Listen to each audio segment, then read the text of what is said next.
This horde of red goblins thought they were about to turn a luxury hotel into their personal buffet, until our guy casually opens a mini black hole in the middle of the lobby and starts vacuuming them up like dust bunnies. Normally, a normal D-rank hunter would be crying for backup, but this man is literally using a spatial void to collect monsters like discount Pokemon. Nighttime in Seoul, and the news vans are out broadcasting absolute national embarrassment. Korea's top hunters just failed a high-level gate raid, got carried by foreign S-ranks, and the comments section is roasting them like a burnt toast. Inside a civil servant vehicle, we meet our main character, CO Yule. While his coworkers cry about how private guilds make all the money, Yule is just staring at his phone, completely unbothered, reminding everyone that complaining won't change their paycheck. See, in this world, hunters are split into clout-chasing corporate guilds and underpaid government bureau hunters. The bureau handles three things: sports, oversight, and rescue. Yule works in the rescue department. His job isn't flexing fancy magic for camera views, it's going into active war zones to pull dead weight out of collapsing gates. The team pulls up to an active emergency site. The mission is simple: get inside, find the trapped hunters, get out. Except right at the entrance, this old guy with anime villain hair starts talking down to them like they're his personal room service. This is Baek Jun-hwan, an executive from Overcross Guild, basically a corporate landlord who forces smaller guilds into lethal dungeons, collects his fee, and doesn't care if everyone inside turns into Monster Chow. Yule's team lead tries to brush him off, but the old man offers help just to steal the media credit. Yule gives him a look that could melt lead and flat out tells him to back off because they handle their own business. The old man just smiles that creepy corporate smile as the team dives straight into the portal. Inside the gate, it's an ancient ruined temple, and things are already looking terrible. A female hunter is sobbing over her downed teammate, while two massive ugly ghouls prepare to end her life. She closes her eyes, accepting the end, when a lightning-infused spear comes out of nowhere and pins the beast straight to the stone floor. Yule reaches out a gloved hand and delivers the classic main character line, "Rescue's here." Before they can even celebrate, Manager Lee screams from down the hall that an entire swarm of ghouls is coming. Yule doesn't panic. He activates his skill. His vision goes full sonar mode. He bounces sound waves off the stone walls, mapping out the entire dungeon's layout and highlighting an alternate exit path in glowing yellow lines. "Manager, I found a route!"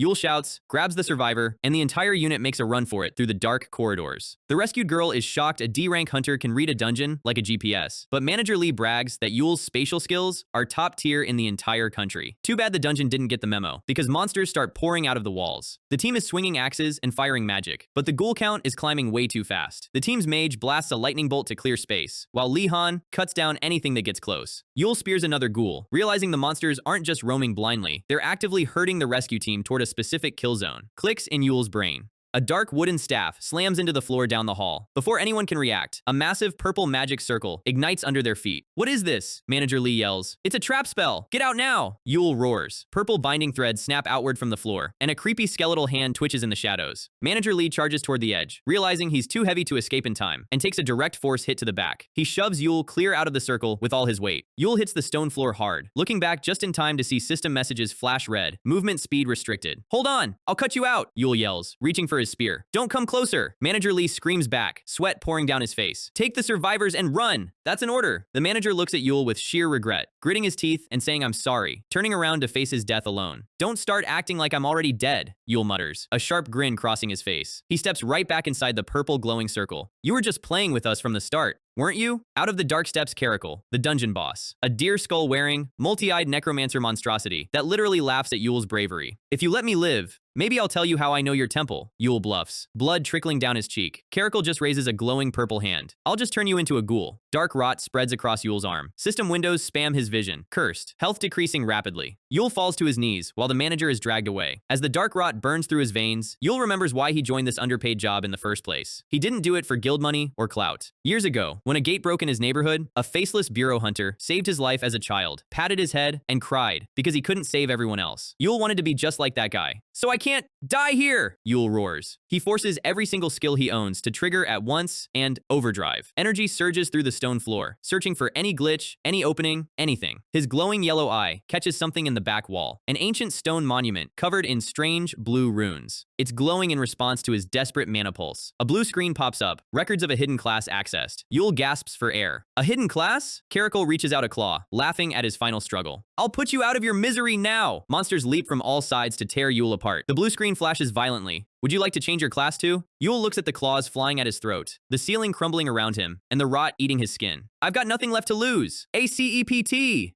he screams. A blinding pillar of light erupts from the stone floor. System notification. Class change quest accepted. The tutorial will now begin. The rest of the rescue team watches in pure shock as the entire dungeon structure folds in on itself like a collapsing paper box. Caracal slams his claw down, looks around the empty room, and realizes the entire space folded into another dimension. Where did that bastard go? Caracal screeches into the empty void. Yule snaps his eyes open. He's standing in a clean, brightly lit stone corridor. He pulls up his stat window. Level 10. Class None. Change quest in progress. His old anonymous observer title is completely gone. Did I really just reawaken? Yule mutters, looking at the endless ancient pillars around him. A quest box drops in front of his nose. Use the map function to kill 20 ghouls that have infiltrated the labyrinth within 24 hours. Reward.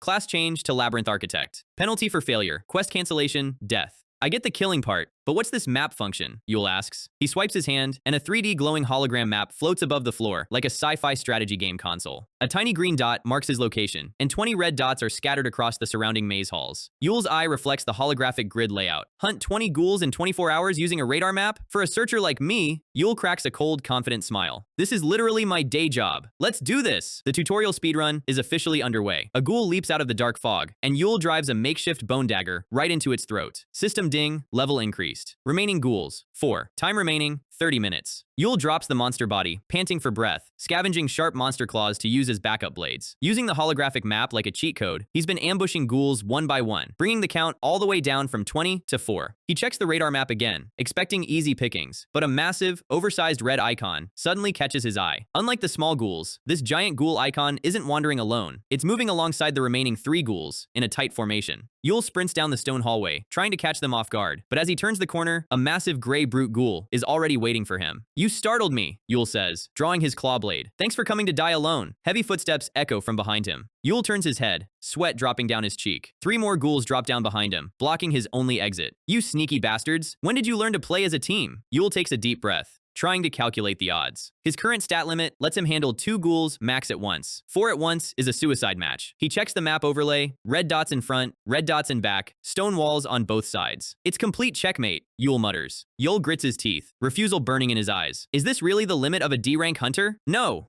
This situation is stupid. He looks up at the digital ceiling and roars. This is supposed to be a tutorial to become a labyrinth designer. Give me a tool I can actually design with. System notifications start spamming frantically. Casting, activated, activated. The ghouls pounce inward, claws outstretched for his face. Through the link between Sixth Sense and the map, Yule's vision shifts into full architectural blueprint mode. You can now use through the map interface. Yule reaches his hand out toward the glowing holographic map console, taps the section of the stone wall on his screen, and swipes his fingers in a circular gesture. A giant digital prompt appears above the hall. Spin! Spin! Yule blinks. Rumble-E. The massive 10-ton stone wall, right next to the attacking ghouls, literally rotates 90 degrees, like a Rubik's Cube tile. Scrunch. The spinning stone block crushes 2 ghouls instantly into blue particle dust. The remaining giant ghoul stops dead in its tracks, its tiny monster brain trying to process why the hallway just ate its friends. Yule looks at his glowing hand, an absolute villain smirk spreading across his face. So this is how I'm supposed to play this game. This makes hunting ridiculously easy. Yule swipes his fingers across the map interface again. Another stone block shifts, isolating the giant brute ghoul into a narrow 1v1 corridor. Yule leaps off the side wall, lightning surging through his hand, and drives his spear straight into the brute's chest. The brute ghoul roars in agony, its red skin glowing hot as it collapses to the floor. The final ghoul tries to turn tail and run for its life, but Yule swipes his hand one last time, blocking the exit with a newly shifted stone wall. The ghoul slams headfirst into the dead end, completely trapped. Yule walks up behind it, lightning crackling around his boots. Now for the last one! He leaps into the air, driving his lightning-infused palm straight into the ghoul's skull. The impact shatters the floor stones, sending a shockwave through the entire hall. The ghoul grabs Yule's arm in a final desperate attempt to drag him down, pinning Yule against the wall. Yule's eye bursts with bright, golden light. I told you! A massive golden mana explosion detonates from Yule's body. Do you think I'd die after coming all this way? The final ghoul disintegrates into glowing blue particles. System screens explode across his field of view. Tutorial ended. Would you like to return to a safe place? Yule exhales a long breath and taps yes. Back in the real world, rain is pouring over the Seoul City street outside the gate site. The rescue team is physically holding Manager Lee back as he screams at officers, trying to jump back into the collapsed portal entrance. The gate vanished into thin air. Where are you planning to look for Senior Yule? The teammate cries out. Crunch! Someone bites into a chocolate ice cream bar right next to them. Yule walks up holding a black umbrella and a grocery bag full of ice creams. What are you guys making a scene about? Manager Lee's jaw hits the pavement. You,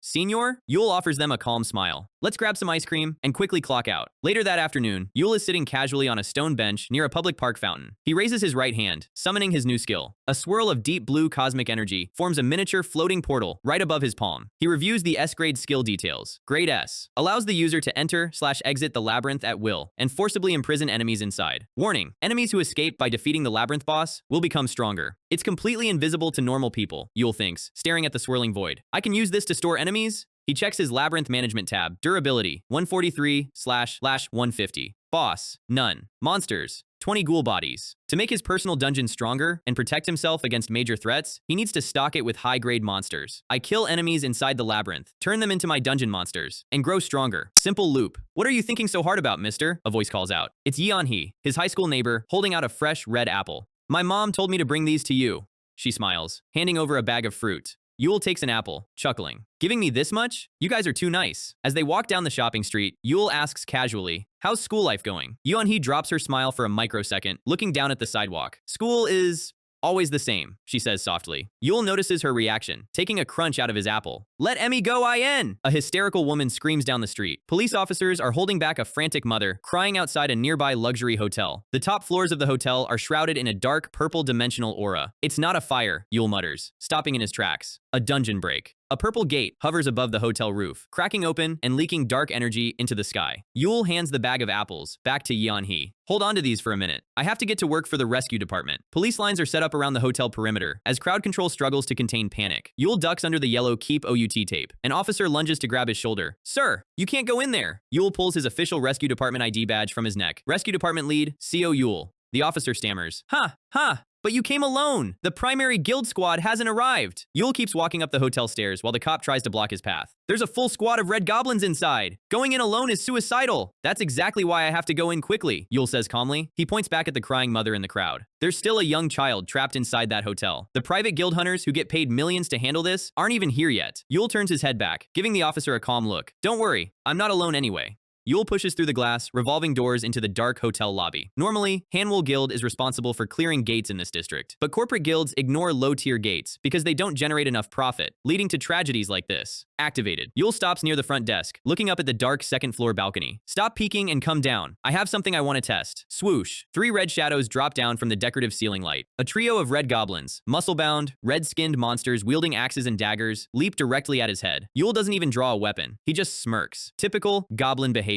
He holds up his right hand and activates. A massive, swirling blue cosmic singularity opens right in the middle of the hotel lobby air. The gravitational suction from the spatial portal grabs all 3 goblins midair. The red goblins scream in absolute terror as their bodies are pulled backward into the swirling blue vortex. Poof! All 3 monsters are sucked completely out of reality, trapped directly inside Yul's personal tutorial labyrinth. Yul looks at the glowing blue sphere hovering over his palm, reflecting the trapped goblins on his digital map screen. The old me might have hesitated to take on a whole dungeon break solo. Yul cracks a cold, confident main character smile, golden light glowing in his eyes. But the current me is the master of this labyrinth. The real show starts now. So while our guy is casually strolling up the hotel stairs, the red goblins he dumped into his pocket dimension are busy setting up a tactical offense. Unlike normal mindless monsters, these guys hunt like actual squads, and their leader has a surprisingly decent brain under that ugly red forehead. They coordinate an ambush, dropping down on our guy's ghoul minions from above. Meanwhile, Yul is just staring at his floating blue map sphere, like a guy checking his DoorDash order. Inside the labyrinth, the ghouls get jumped hard, but Yul isn't even slightly worried. He's letting the system run auto battles while he completes his actual job. He checks the status screen, 14 ally units versus 18 enemy units. He keeps walking down the carpeted hallway of the 17th floor, completely unbothered, stepping right past bloodied goblin weapons left behind. As far as he's concerned, any monster that enters his house becomes his XP. He stops outside room 1701, where little Somi is hiding inside a dark closet, crying her eyes out with her hands over her mouth. Yul opens the door with the warmest smile he can manage and tells her uncle took care of everything. He takes her by the hand and leads her out into the hallway, and when she asks if he really beat all the bad guys by himself, he just hits her with the cool uncle routine. Smooth move. Side note, he didn't actually fight a single goblin yet. His automated dungeon trap did all the work. He remembers how the goblins were sniffing out hidden humans as he came up, which means if he arrived 30 seconds later, things would have turned out very differently for this kid. Suddenly, a bright crimson system window flashes in his face. Over 50% of his dungeon guards just got wiped out. The elevator dings on floor 17, right on cue. He puts Somi safely inside the elevator, telling her to take it down alone. She asks if he's coming, but he gives her a cheerful wave and says he has to go deal with one last ugly problem. The elevator doors close, Yule's friendly expression instantly drops, and he summons his portable portal. Looking through the blue rift, he sees the Red Goblin King tearing his ghoul army into literal pieces. This big guy is single-handedly shredding his minion pool. He considers making his dungeon boss handle it, but if his boss loses, he loses reputation points. So our guy does the only logical thing. He dives headfirst into his own dimension to handle it personally. He steps out onto the stone floor of his labyrinth, looking around at the smoking bodies of his ghouls, scattered everywhere. He swipes his hand across the air interface, and a massive stone wall block shifts with a green aura, locking the exit. The Red Goblin King steps through the dust holding a massive flaming broadsword. Yule manifests a glowing blue mana spear in his hand. The Goblin King doesn't even talk. He just swings that fiery blade down with enough speed to split a building. The impact detonates against Yule's defense block. Yule drops low beneath the heat, his eyes glowing bright yellow. The boss follows up with a savage 3-hit swing, cutting through the air like a localized hurricane. Yule weaves through the flames using pure agility, his body feeling lighter than usual, despite the fatigue. He checks his updated stat window. Level 24, magic power 90, agility 40. The stat boost from his class change is real. The Goblin King roars, channeling a burst of fire along his arm, and Yule realizes he doesn't need his ghoul horde for this. He can take this big guy solo. The flaming sword crushes into the stone floor, throwing sparks everywhere, and the Goblin King drives a massive red fist straight into Yule's chest. The physical impact sends a shockwave rolling down the entire hallway. It hits with the weight of a freight train, launching Yule backwards at high speed down the stone corridor. He digs his boots into the stone, sliding 50 feet before coming to a clean stop on one knee. He looks up, completely unbothered, and thanks the boss for throwing him all the way down here. The Goblin King is holding his own arm, steaming and panting heavily from the exertion. Yule looks at his ash-stained palms and realizes his base defense actually held up fine. A sly smile spreads across his face. He points a finger down the hall and tells the boss he invested 2 million won worth of dungeon energy in him, so he better put on a better show than that. The Goblin King boils over, red aura steaming off his shoulders. Yule covers his mouth in fake surprise and asks if the big terrifying boss is actually scared. That does it. The boss completely loses his mind. The stone floor shatters beneath his boots as he sprints forward like a rage-fueled missile. He screams in human tongue that he's going to kill him, charging full speed down the straight corridor. Yule just stands there, hands loose, watching him close the distance. Heavy metal chains snap tight at floor level. The trap mechanism triggers right above the Goblin King's head. The boss looks up mid-stride, realizing way too late that he just sprinted straight into a choke point. Yule gives him a polite little wave. Farewell. System notification. Trap activated. A row of massive, 5-ton stone spikes slams down from the ceiling with catastrophic force. Dust covers the entire hallway in silence. When the smoke clears, giant blood-stained stone pillars are impaled 3 feet deep into the floor, and Yule is standing right next to them with his hands on his hips. He checks the receipt. 20 gold to install. Expensive? Sure, but you really can't argue with results like that.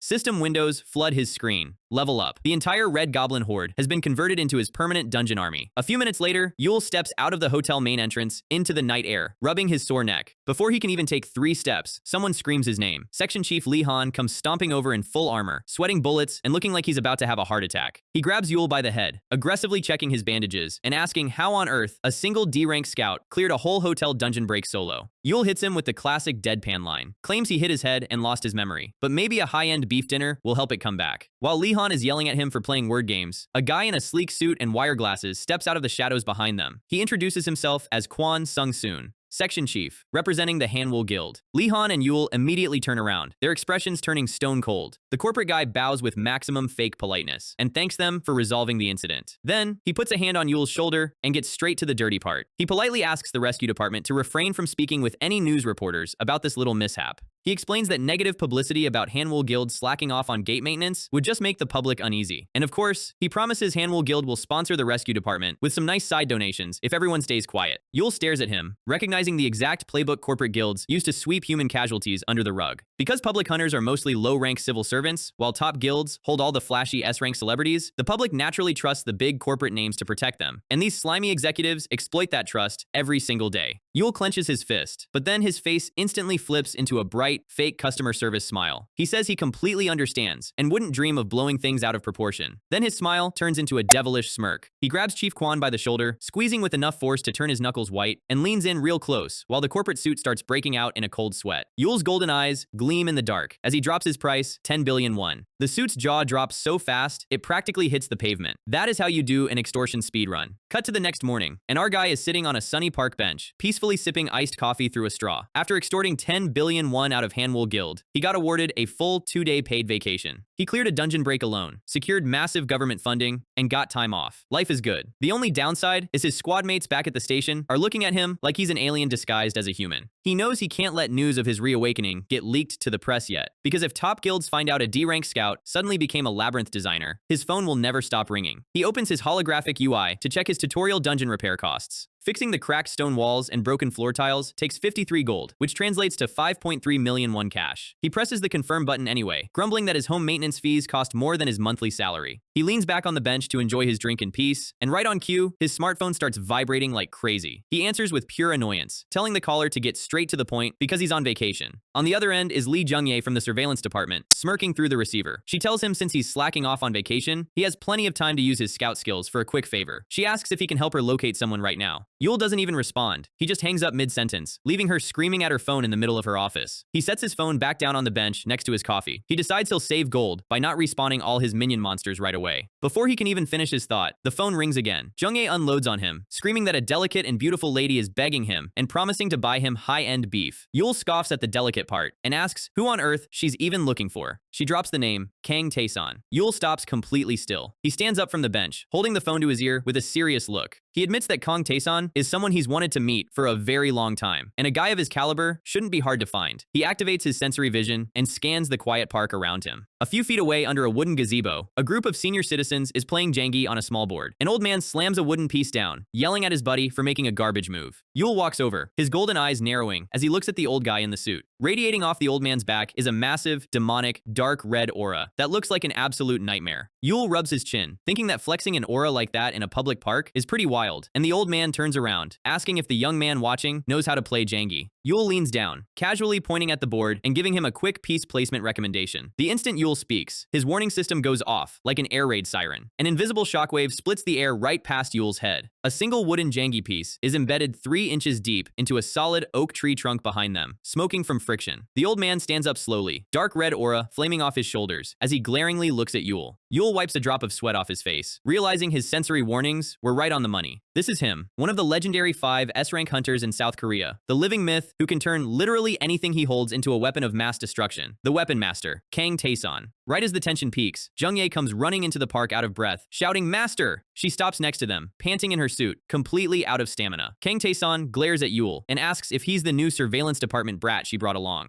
Yul flashes his phone screen with a calm smirk. Rescue department scout, actually. Tae-san notes that dodging his thrown chess piece was pretty arrogant for a mere scout guide, and Yul just tells him having too many talents is his personal flaw. The old man side-eyes him, muttering that he'd be fine if he didn't have such a smart mouth. Jung-ye starts complaining to Tae-san about how hard it was to track him down, telling him all the dojang trainees are gathered and waiting for his lesson. Then she looks at Yul, genuinely surprised, asking how he managed to pinpoint an S-rank hunter when her whole department failed. Yul gives her a confident thumbs up, telling her he's just that capable, and reminds her not to forget his beef dinner. He turns to walk away, but Kang Tae-san looks back over his shoulder. The old S-rank hooks 2 fingers and orders Yul to follow him, saying he wants to test that smart mouth of his personally at the administration dojang building. Inside the high-rise training facility, Tae-san begins lecturing the room on awakening limits. He explains that every awakened hunter has a system-defined maximum capacity. A C-rank hunter will stay C-rank forever, no matter how hard they grind. However, the system cannot quantify everything, because true martial arts and weapon proficiency transcend numerical stats. He draws a steel sword, blue aura coating the blade like liquid lightning. Dozens of uniformed administration trainees sit in neat rows, listening in dead silence. Yul stands near the back in his casual clothes, silently wishing he was home managing his dungeon instead. Tae-san points his blade at a muscular guy in the front row, asking how long he's been training. The guy stands up proudly. An Siwoo, B-rank hunter from surveillance, training for 4 months. Tae-san tells him he has potential, making Siwoo swell up with pride. Then Tae-san raises his sword hilt and asks one simple question. To wield this weapon properly, what is required? Siwoo yells out with extreme passion, raw physical power, and a complete mathematical understanding of one's skills. Tae-san stares at him in deadpan silence. Then he shifts his sword tip right at Yul's face. What about you, arrogant brat? Yul doesn't even hesitate. Without overthinking it, just the will to swing the weapon. The whole room breaks out in whispers, the trainees snickering at Yul for giving such a basic, half-assed answer. Tae-san narrows his red eyes and asks Yul if he's certain about that answer. Yul looks him right in the eye and confirms he is completely certain. Tae-san lowers his blade and breaks out into a wide, menacing grin. It's the correct answer. Yul raises an eyebrow, thank you, while An Siwoo's face turns completely red. Siwoo grits his teeth so hard, you can practically hear them cracking. He explodes, pointing angrily at Yul, and screaming that he can't accept an untrained outsider being praised over him. Yul looks at him like a tired parent, watching a toddler throw a tantrum over a toy. Taesan turns back to both of them and proposes a sudden change of plans, a direct sparring test between Siwoo and Yul. He asks if they accept the challenge to prove their respective philosophies. Siwoo yells IACPT with full main character energy, while Yul casually raises a hand and says, I'm good actually. Taesan turns his back, casually mentioning that passing his test comes with a small bonus. He looks back over his shoulder with a sharp glint in his eye. Passing means becoming his official disciple. Yul's eyes go wide.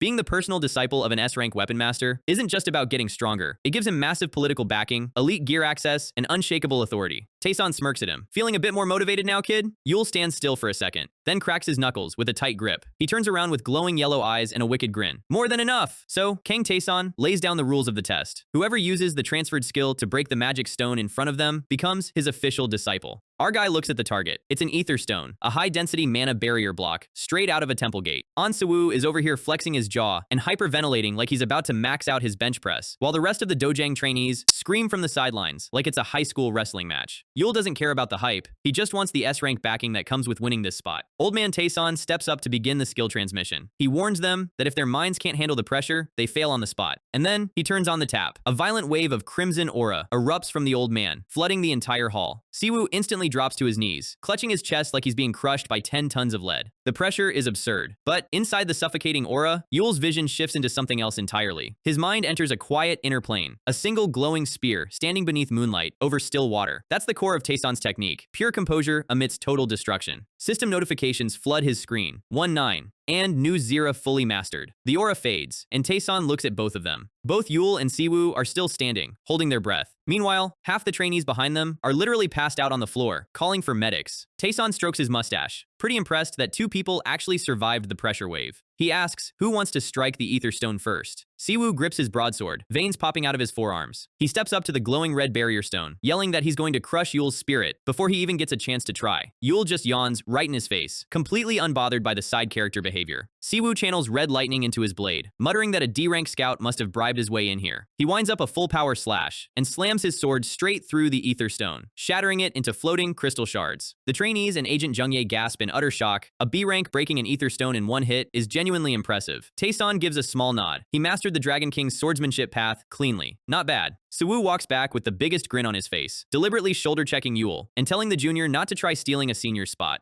Yul looks back at him and asks how anyone can live their life walking on eggshells like that. Taesan interrupts the trash talk and tells Yul it's his turn. Our guy steps up to his own ether stone, holding a basic wooden training staff. He drops into a low stance, adjusting his grip. He remembers Taesan's words from earlier. The answer to wielding a weapon is the will behind it. He closes his eyes for a second. Why does he fight? Why does he step into gates every day? It goes back to his childhood, the memory of a battered bureau hunter who saved his life while weeping because he couldn't save everyone else. It goes to the mother and child he rescued at the hotel yesterday. He doesn't fight for clout or corporate sponsorship like the big guilds. He fights so innocent people can walk away safe. And to keep doing that in a world full of corrupt S-ranks, he needs power. His golden eyes ignite with red dragon flames. Next, a massive crimson energy dragon thrusts forward, creating a shockwave that blows back every single person in the room. Taesan's eyes widen as the wind tears through the dojang. When the smoke clears, Siwoo is staring with his jaw wide open, his soul practically leaving his body. The ether stone isn't just broken, the entire stone structure behind it was completely vaporized. Yul rests his staff over his shoulder, looks back at Siwoo, and asks if his senior minds if a junior takes the spot. Taesan points a finger right at Yul and tells him that weapons are just tools, but knowing oneself is true power. From today onwards, kid, you are my disciple. Yul smirks and bows his head. Deal done. The trainees erupt into cheers. They just witnessed a random D-rank scout outperform a B-rank elite. Sunset. In a filthy back alley, somewhere in the city, a high school bully in a suit blazer is yanking a girl by her hair, slamming her face near the pavement. It's Yeon-hee, Yul's neighbor who dropped off apples for him earlier. A blonde girl sitting nearby smokes a cigarette, mocking Yeon-hee for being a nosy hero. We see a flashback. Yeon-hee tried to defend her school friend, who was being beaten by this rich kid named Jin-tae. Jin-tae has that classic, unhinged sociopath look going on. He pushed Yeon-hee's friend off a school roof, leaving her hospitalized, and now he's getting off on terrorizing Yeon-hee because she tried to speak up. He casually casually mentions her friend is currently lying in an ICU bed right now. Yeon-hee glares at him through her bruised face with absolute disgust. Jin-tae smiles like a creep and says staring at him like that just makes him want to hit her more. He slaps her flat across the alley floor. Pure rage bait right here. Then a man in a long black coat steps into the alley, calling Jin-tae young master. It's a hired B-rank mercenary hunter, a long silver-haired guy paid by Jin-tae's wealthy family to cover up his crimes. Jin-tae tells his cronies to grab Yeon-hee because they're taking a little field trip.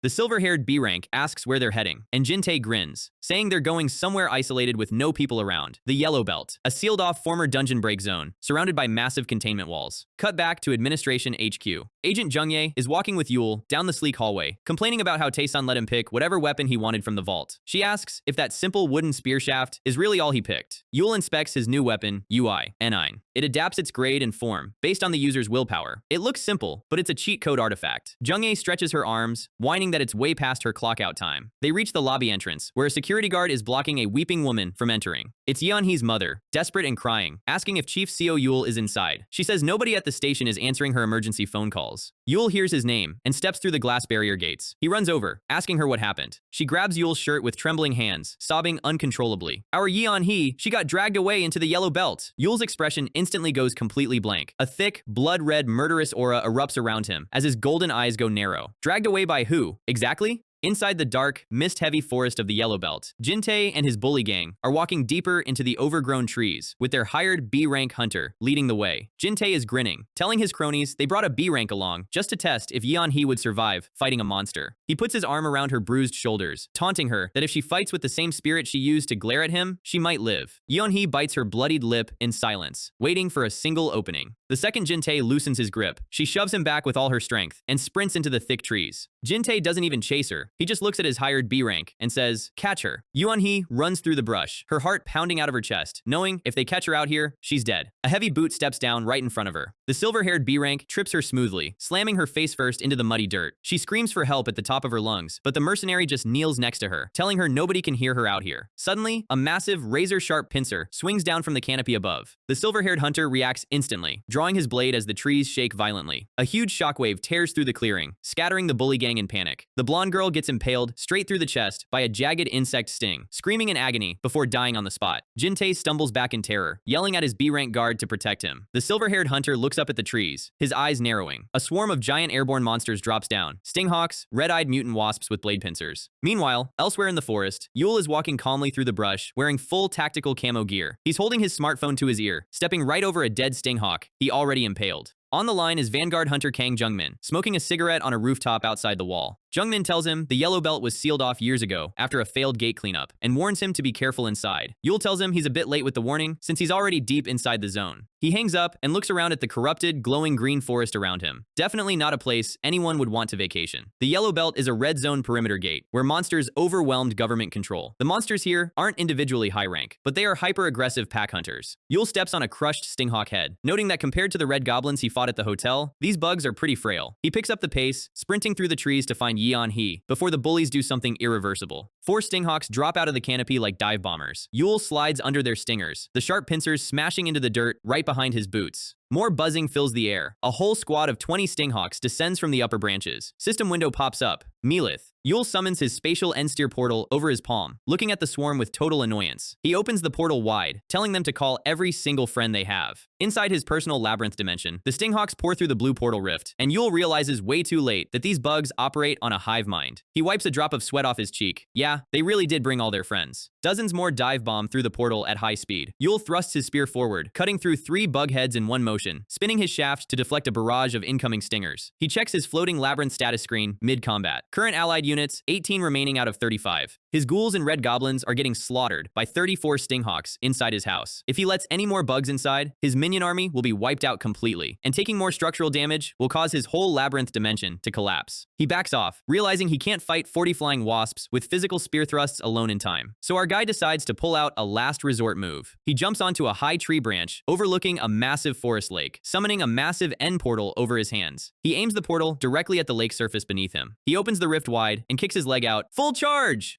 He uses the gravitational pull of inertia to suck up 50,000 gallons of lake water directly into his labyrinth. Inside his personal dungeon corridors, a literal tsunami flushes through the stone hallways. The airborne stinghawks don't even know what hit them. The massive wave drowns the entire bug swarm instantly, washing their dead bodies against the stone pillars. Problem solved. High-level brain play. All 34 stinghawks float uselessly on top of the water inside his dungeon. Yule lands back on his feet in the real forest, groaning that repairing the water damage in his labyrinth is going to cost him another fortune in gold. He smirks, dusting off his tactical vest. At least the area around him is finally quiet. He looks towards the cliffside, clearing where heavy footsteps are echoing. Further up the trail, Jin-tae and his remaining cronies are running for their lives. Surviving stinghawks are chasing them through the brush, buzzing violently. Jin-tae is screaming at his silver-haired B-rank mercenary, asking why a B-rank hunter is running away from a few bugs. The silver-haired hunter cuts down 2 bugs while telling him there are way too many to fight in an open clearing. But Jin-tae just yells that he's completely useless. A giant wasp drops directly behind Jin-tae, pincers raised to split him in half. The fat crony gets knocked down, screaming as black blood splatters across the dirt. Jin-tae stumbles back, his fancy suit covered in mud, realization hitting him that his money can't buy him out of being eaten alive. A stinghawk hovers right over him, red eyes glowing for the kill. The silver-haired hunter cuts through another bug, but more appear in front of them. Jin-tae panics completely. In pure coward fashion, he reaches out, grabs Yeon-hee by her hair, and yanks her right in front of him to use as a human shield. The stinghawk dives down, stinger aimed right at her chest, and suddenly, a crimson lightning strike shatters the monster into absolute dust. Jin-tae falls onto his back, shaking uncontrollably, looking up at the trees. Who the hell are you? Standing on the cliff edge under the moonlight is Yule in full tactical gear, holding a spear glowing with red dragon energy, his golden eyes radiating pure murder. I'm an administration hunter, you brat. Are you the ones who dragged Yeon-hee here? So Yeon-hee hugs our guy, crying her eyes out, and Yule just pats her head like a big brother. Meanwhile, Jin-tae is over here yelling from the back like he's ordering at a drive-thru, demanding that Yule guide him out of the forest right now, and promising daddy's money. Yeon-hee whispers to Yule to just ignore him and leave, but Yule gives her a soft apology, gently lays her down against a tree, and tells her he's going to finish up here real quick before taking her outside. He drives his spear into the dirt, saying he's about to do something she shouldn't have to see. Jin-tae completely loses his mind, screaming, "Do you even know who I am?" He boasts that his father is Supreme Court Justice Park Bum-jin, bragging about his long record of school violence, theft, and drunk driving that his family swept under the rug. He gets right in Yule's face, asking what a low-rank bureau hunter is going to do about it. Yule doesn't argue. He just winds up and delivers a crushing fist straight to Jin-tae's mouth. The shockwave snaps Jin-tae's head back hard. The rich kid drops to his knees crying, and Yule grabs him by his collar, asking why he doesn't try tempting him with money now. He yanks him up, and suddenly a flash of steel cuts through the air. Yule tilts his head back, just in time, as the silver-haired B-rank mercenary slashes at his neck. The hired guard steps in with cold eyes, realization setting in that Yule isn't just a regular scout. Jin-tae screams from the ground, telling the mercenary to kill Yule right now. The B-rank swings his blade in a 2-hit combo, but Yule grips his evolving shaft and blocks the sword strike cleanly. Steel meets metal with a heavy shockwave. Yule's golden eyes gleam under his hood as red dragon energy flares along his weapon. He notes that since they tried to kill him first, the gloves are coming off. He thrusts forward, forcing the B-rank onto the back foot with a barrage of high-speed strikes. The mercenary panics internally. A bureau hunter is supposed to be D-rank at best, so why is he getting pushed back like this? He tries to figure out who this guy actually is, and decides his only option is to step inside Yule's long spear range to land a close quarters slash. He dives under the red energy tip, closing the gap with his sword raised. Yule doesn't even move his feet.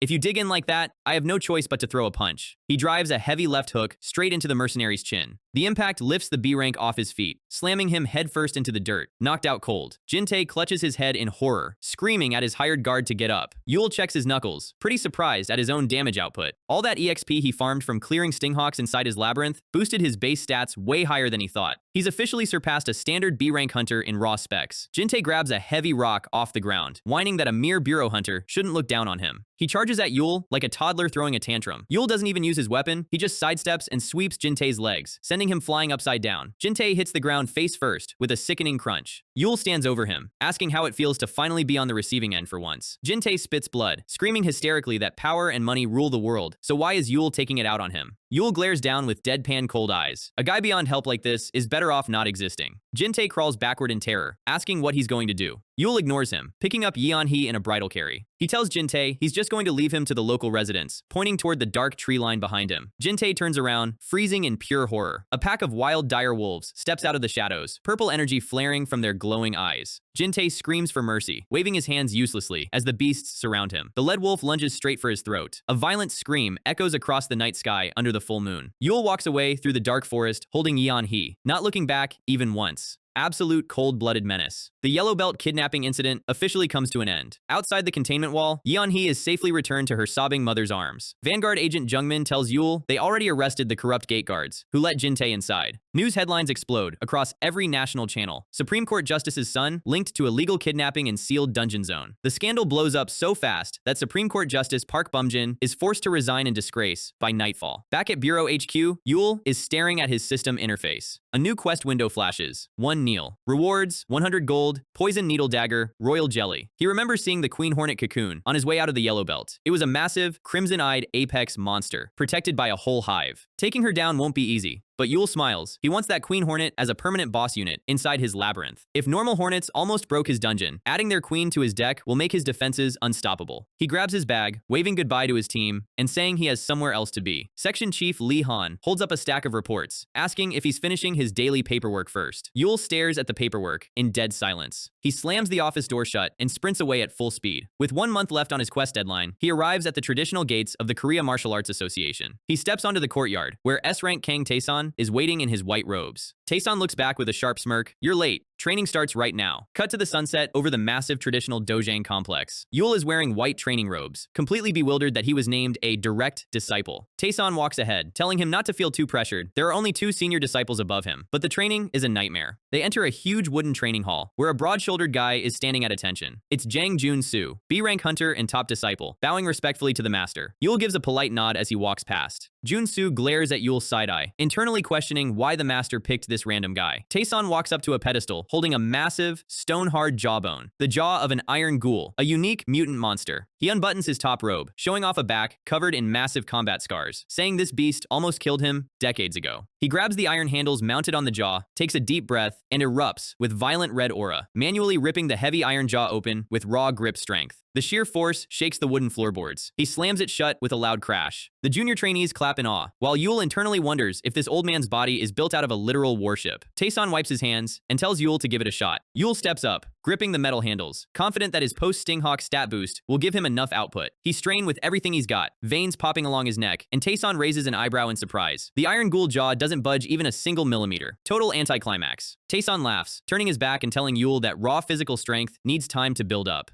He drops the condition there will be 0 further martial arts lessons until Yul manages to open that jaw. Yul stands there, sweating bullets, his hands shaking from the effort. Junsu glares at him, convinced Yul is just a favorite hire who got in through connections. Flashback from Junsu's perspective, he spent 2 whole years grinding at the Martial Arts Association, working harder than anyone else to earn his spot as a direct disciple. So seeing a random bureau scout walk in and get handed direct disciple status felt completely unfair. The next morning at dawn, Junsu walks up the dojang steps, only to stop dead in his tracks. Yul is already inside in his training gi, holding a broom and sweeping the hallway floor on a holiday morning. Yul greets him with a bright smile, telling him he can just talk comfortably, since Yul is the youngest. Junsu looks at the broom, asking why a direct disciple is doing basic cleaning duty. He tells Yul not to do that because it makes it uncomfortable for lower-tier students. Yul looks back, genuinely confused. He says there's no reason to divide tasks into ranks. If the floor is dirty and he has free time, he'll clean it. He flashes a warm smile, saying everyone came here to succeed together anyway. Junsu glares at him silently, muttering to himself that this guy is irritating. Over the next 2 weeks, Yul shows up to the dojang every single day, without fail, straining at that iron ghoul jaw until his muscles bleed. Despite his special status, he never power trips over lower students, yawning while sweeping floors alongside them. He plays around with the trainees, getting along with everyone like a regular chill older brother. And at night, while everyone else goes home, Yul stays behind under the lamps, pulling at that jaw until his hands tear open. Junsu watches from the shadows, his internal monologue shifting completely. He realizes Yul isn't a fake favorite.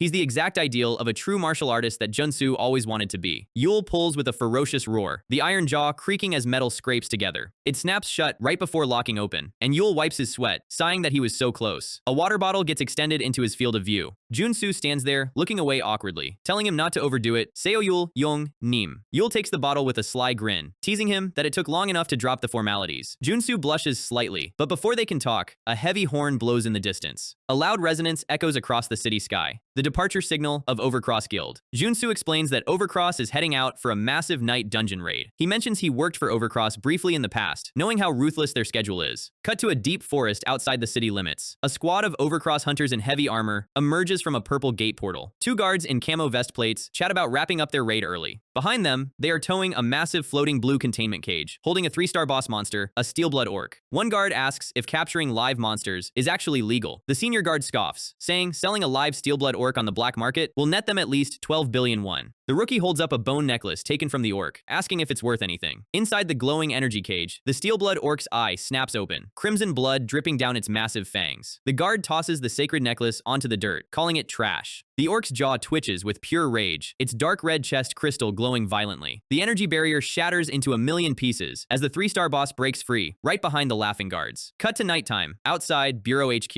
Section Chief Lee Han asks Yule if he wants to join the squad for a company dinner. Yule declines, saying Master Taeson is out of town tonight, so he promised to head to the dojang to supervise the junior trainees. As he turns to walk away, a high-pitched red light blares on his shoulder radio transmitter. System broadcast voice erupts. Emergency support requested for all units. An illegally transported 3-star boss monster has broken containment and is on an active rampage. Incident location: the Korea Martial Arts Association. Cut to the dojang. The main traditional temple entrance is completely pulverized into rubble. Trainees are running for their lives, screaming as dust fills the courtyard. Standing in the center of the ruined training hall, covered in blood with his robes torn to shreds, is Jang Jun-soo. Facing him is the massive Steelblood orc, its red eyes burning in the dark, as Junsu holds a broken wooden sword with trembling hands, swearing to protect the kids until the end. We open inside Junsu's memories. Back when he first joined Overcross Guild, he genuinely thought he was a genius among men. He used to tell himself that stepping on smaller partner guilds was just how the strong survived. Until the day Overcross left him behind, inside a collapsing gate like trash. Lying in the dirt with blood in his eyes, he finally saw the truth about corporate guilds. He swore he'd never fall into that trap again. A bureau hunter saved his life that day without asking for a single thing in return. And ever since, Junsu wanted to be that exact same shield for someone else. Now, he's standing in the ruined dojang, his body broken, facing a 3-star Steelblood orc. He raises his wooden sword hilt, screaming at the boss monster with everything left in his lungs. He can barely hold his stance. His legs are shaking, but he refuses to step back while the younger trainees are still evacuating behind him. The Steelblood orc winds up a massive crimson fist, aiming straight for Junsu's chest. The blow slams down with explosive weight, but the fist stops dead in midair, right over Junsu's head. A familiar hand reaches over his shoulder, holding a spear shaft that locks the monster's arm in place. Junsu looks up through the blood on his face, completely stunned. Yule gives him a calm smirk, golden eyes glowing under his hood. "You did well, Junsu. Leave the rest to me." Spatial magic ignites around Yule's hand. System window flashes. Yer, a massive blue cosmic vortex, opens beneath their feet, sucking both Yule and the orc inside. The environment shifts to pristine white marble hallways. Yule is sprinting down the corridor at top speed, screaming as the Steelblood orc chases him like a freight train.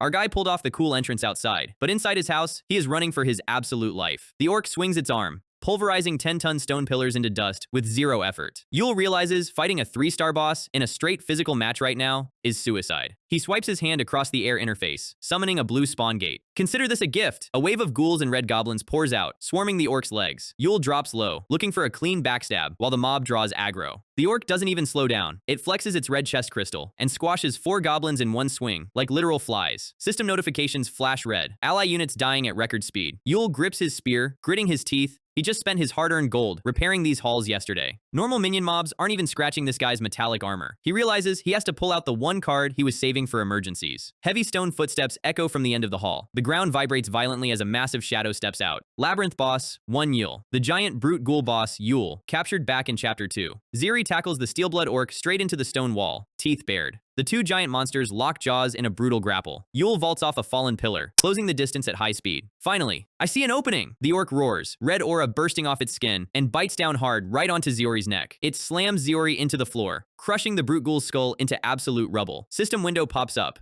None near. Yule stops midair, his face going pale. My boss unit, reduced to 0? Now our guy is officially furious. Losing his main tank means millions in gold down the drain. System alert, trap 1 sin sealers. Activated. Hundreds of steel arrows rain down from hidden ceiling grates, bouncing off the orc's metallic back. Yule uses the distraction to slide underneath, driving his spear tip directly into the orc's thigh seam. One more shot! He channels red dragon energy through the shaft, blasting a chunk of armor off the orc's leg. He steps back on a pressure plate on the floor tile. Trap 1 steers, activated. A massive 5-ton spiked block slams straight down on top of the orc, pinning it to the floor in a cloud of dust and blood. Yule catches his breath, resting his spear over his shoulder. Setting up a cluster trap room in advance finally paid off. He checks his floating system window. Steer Yule clutches his head in pain. His boss is dead, his walls are ruined, and his gold reserves are weeping. Before he can even finish complaining, the stone block under his feet begins to vibrate. The giant spiked ceiling block shatters into pieces as the orc erupts out of the rubble. The boss monster screams, its eyes glowing blinding red. System notice, 1 Neural. Yule summons his spatial sphere portal over his palm, realizing if they keep fighting here, his entire dimension will collapse. He steps right up to the berserk orc, opening the rift wide. Let's finish this outside. Cut back to the real world outside the Dojang Temple. Junsu is limping along the wooden walkway, searching for Yule through the smoke. A spatial tier opens in the center of the courtyard, crackling with blue lightning. Junsu shields his eyes as mana floods the open air. Yule and the giant steel-blood orc burst through the portal, blades clashing with a blinding flash. The orc swings a massive red-fused fist down. Yule blocks the blow with his spear shaft, the impact shaking the stone tiles beneath his boots. Yule takes a quick breath. He notices something strange. The orc's attacks are objectively heavier than before, but his arms aren't giving out. A confident smirk spreads across his face. He remembers those 2 weeks of hellish physical training under Master Tayson, straining until his muscles tore pulling at that iron ghoul jaw. All that grinding wasn't for show. His base physical stats actually caught up to a 3-star boss. He sidesteps the orc's follow-up swing, speed blitzing around its blind spot. Red dragon flames coat his evolving spear shaft. He drives a heavy strike right into the orc's side armor. Sparks fly as the orc spits black blood across the courtyard tiles. Yule's golden eyes ignite with absolute thrill. This is actually pretty fun. Yule follows up with a lightning-fast 2-hit combo. Dragon aura tearing through the air. The steel-blood orc staggers back, blood dripping from its tusks. Yule spins his spear, feeling the results of his hard training in real time. Suddenly, the orc reaches out mid-strike, grabbing Yule's spear shaft with its bare metallic hand. Yule's eyes widen as the orc winds back its giant arm and hurls Yule straight across the courtyard like a ragdoll. Yule crashes headfirst through a stone wall, rubble exploding everywhere. He sits up in the dirt, spitting blood. Impressed the boss still has enough brains to disarm him mid-combat. He looks down at his empty hands. His evolving spear is stuck 50 feet away, impaled in the stone floor. The steel-blood orc leaps through the dust cloud, fists raised to crush Yule into paste. A shadow drops down from the wooden roof above. Junsu flies through the air, delivering a full-power dropkick straight into the orc's face. Junsu yells at the top of his lungs, "Brother, grab your weapon while I buy you time." The orc backhands Junsu mid-air, slamming the senior disciple into the dirt hard. Junsu coughs up blood, but he bought the exact 5 seconds Yule needed. Yule doesn't even run for his spear. He reaches into his tactical belt holster instead. If it's a weapon, I already got one. He pulls out the N next acquired from his yellow belt quest. He leaps onto the orc's shoulders from behind, while its vision is foggy. Red aura bursts off Yule's body as he channels every drop of remaining mana into his arm. He drives the unique grade dagger straight down, piercing straight through the orc's hardened chest crystal, right into its heart. Die-E! The massive steel-blood orc collapses forward, its glowing red eyes fading to pitch black. The giant body crashes onto the courtyard stone in total silence. System alert. Mural. Yule wipes the sweat and blood off his chin, looking at the dead boss. Thanks. Because of you, I can move on to the next stage. He walks over to where Junsu is lying in the rubble. Junsu opens his bruised eyes slowly, looking up through the dust. Yule extends a hand to pull him up, telling him not to fall asleep yet. Junsu grabs Yule's hand, a soft, genuine smile breaking through his bloody face. So it was you, brother. Yule looks at him, deadpan. Who else would be looking out for you? Medics arrive on scene as Yule sits next to his new sworn brother. Threat resolved. Management Bureau HQ.